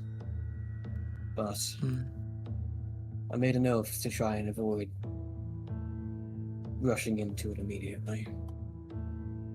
I'll do my best. But if someone else is in danger, I'll be putting their life first, especially if it's one of you. I'd never expect anything less from you. And I'm about to do something very cheesy. Kipper just goes in for a hug. Well, So be it. I kind of sigh, but I kind of like crouch down to properly hug you back. Yeah.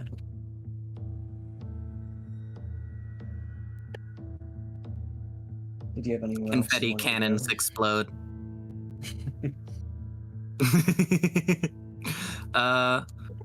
No, honestly, empty vials, mysterious glistening stone. That was pretty much all I needed.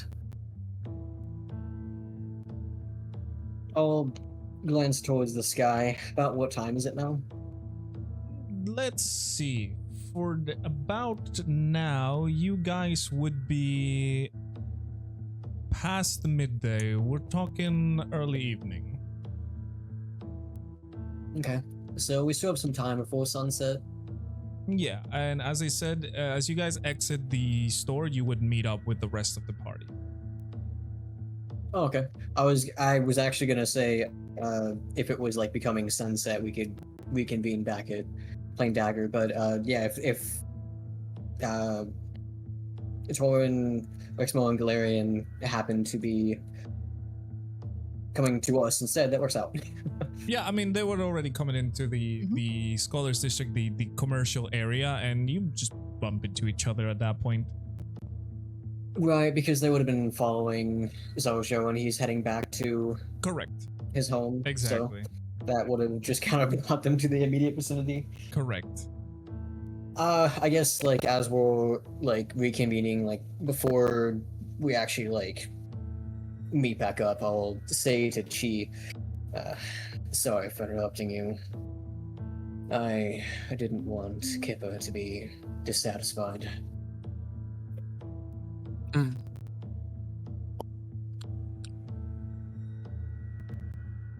I'm so satisfied. You guys are all together now, I by the picked way. up a Wetzel's pretzels on the way. Since technically speaking, I interrupted mine and Chi's conversation in text in order to deal with the conundrum in the shop.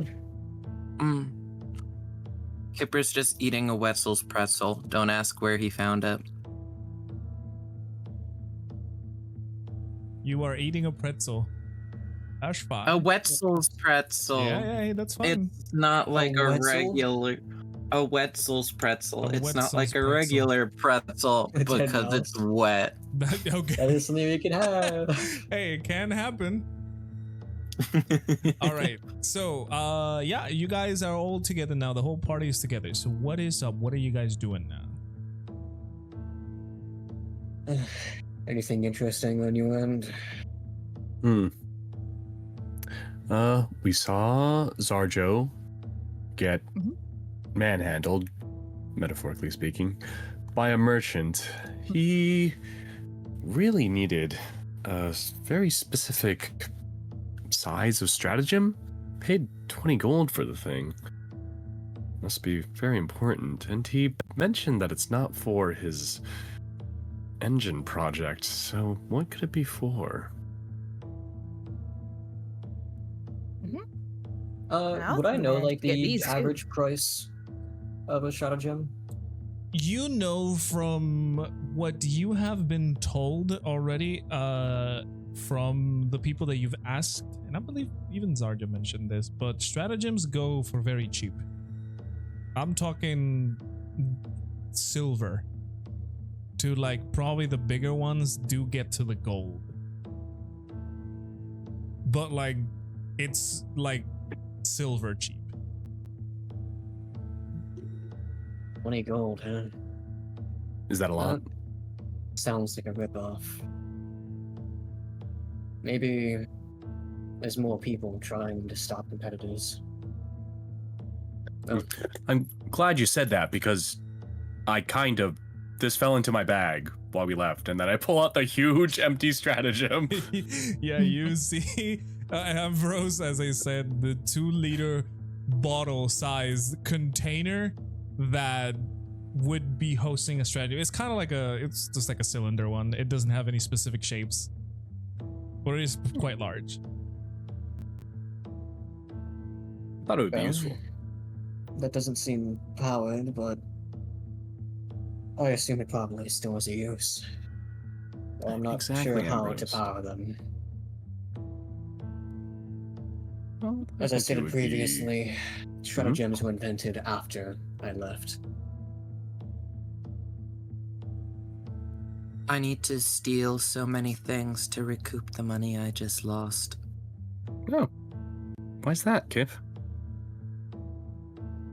I went shopping. Oh. Did you buy yourself up something pretty? Something expensive? It's alright, I won't pry. I know how you are with money. I got a pretzel and a lot of bottles. Yeah, Don't worry, I made sure. you could hear the jingling as he was approaching. Yes. Don't worry, I made sure he wasn't ripped off this time. Ah, perfect. Instead of Thank you, me Ambrose. being ripped off, it was the two of us being ripped off. No, It was great. that wasn't the case. We saved I money. don't honestly know. I'm not good at buying. I'm usually just good at, or past tense, pickpocketing. I'm doing better, Rexmoa. And I'm proud of you. It seems like some of your habits might have, well, perhaps they've carried on to me. I mean, did you steal from a nice person or a not nice person? Well, they didn't seem very nice to Zarjo, at least. Then is that really stealing or just reacquiring something that wasn't yours ever before? See, that was my thought as well. I couldn't bear to see him be so distraught for paying 20 gold over the darn thing. Oh, Well, wow. I don't 20 even think gold. That's worth 20.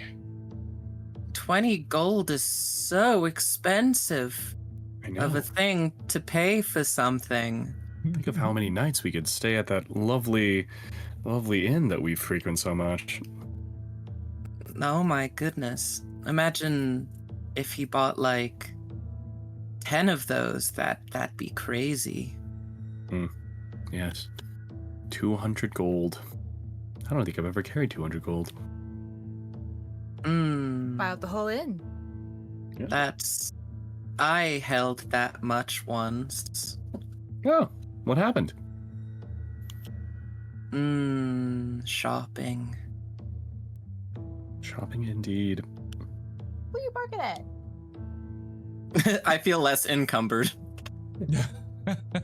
You feel slightly less encumbered. Gold, listen here, gold is like so heavy It is. compared to other metals. It is. And for you to be carrying 200 gold coins, that is a large fucking like bag. Yeah. Like, I'm jingling a little bit, like the jingling from my gold coins is replaced by the jingling of my the bottle. vials, yes, exactly. Yeah. I finished that sentence before you did, and I thought it was something different.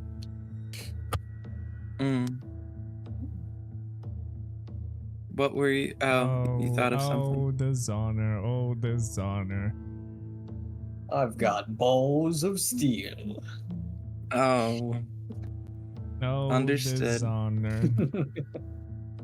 So, I have balls, but not where you'd expect them. Aw. So, now that, as I said, it is in the middle of the early afternoon, and you guys are all reunited, you have talked about it. What is the next step for the party?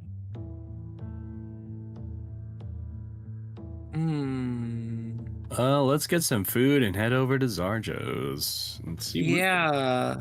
Zarjo sounds a lot like it sounds like a southern food joint. Zaxby's, Zarjo's, Bojangles. Italian. Vaguely Italian? Oh, you know, it could be. I don't know. I'm not Italian. I wouldn't know. I would still eat at Zarjo's. It sounds like a place that could have food from any part of the Mediterranean, honestly. It kind of feels like it could be Greek. Yeah, let's go get like let's get like a salad or something for I don't know, what do tabaxi normally eat, Taurin? What does a thinking tabaxi eat? I think we should get penne olive gyros. I would say if you're gonna get a salad, at least a sardine salad. Gotta have some kind of fish in there. All right, perfect. Mhm. Let's get Get one me- sardine salad for our pals Arjo and whatever else we can find. Awesome. Maybe we could just have a little dinner with them. Yeah, so you guys are in the commercial district. You can find like a lot of stuff in there, like a lot of like business that sell food or like ingredients themselves. If you would go and find one of them, yeah, you have a lot of options. If you're looking for what you said specifically, I don't have a specific, but I have something similar, which funny enough, that would be a total of for the salad, it would be a total of 6 silver pieces. Only for like one person. 6 That's silver. like going to Subway. Yep. Subways. It's not bad. Alright. We're in the Scholars District, so it makes sense. We're just They getting just one. shouldn't get another mascot because it's not going to end well again. Exactly. So, as I said, if you're looking for that, it's 6 silver, and depending on what else you want, I mean, it's gonna get added to it. Let's get a let's get meat for me and Rupert. Whatever this I would say this place would have. I would say a good a steak would go for about 5 more silver pieces. A decent enough steak. All right, let's get 2 steaks, one for me and one for Rupert. All So right. that would be like what, 16? Exactly 16 silver 16 pieces. silver pieces. All right, I'll front that. All right, 16 silver pieces, and you get yourself 2 steaks and 1 sardine salad.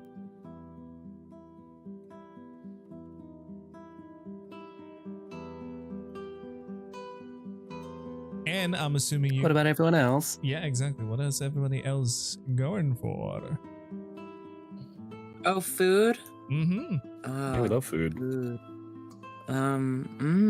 Food. What kinds of... I didn't pay attention to food because I'm full of Wetzel's pretzel. Wetzel only has 1 pretzel, by the way, and I ate He it. ate it. And darling. he ate it, yeah. Nom, nom. Nom nom You know, nom. Torn would be fine with also getting a sardine salad too. All like, right, why not? 6 Maybe with silver an egg. pieces. Oh, sardine salad. Yeah. I like to imagine it's sardine salad, but made in that specific way where it's like, okay, you like a lettuce Dark wrap, leafy greens.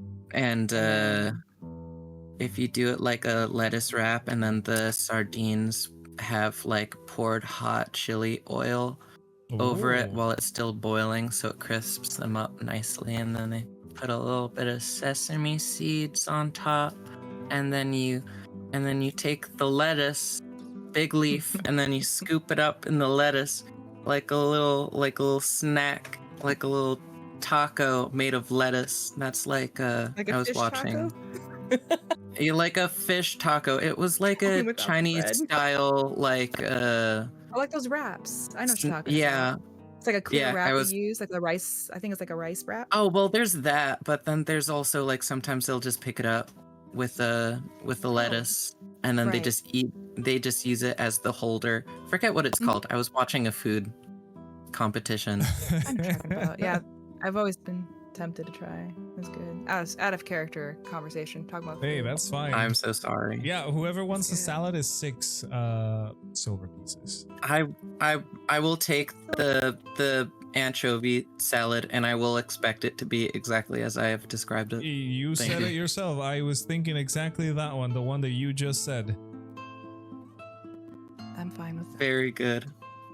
I just purchased something cheap, like the cheapest thing in the menu that's food and edible.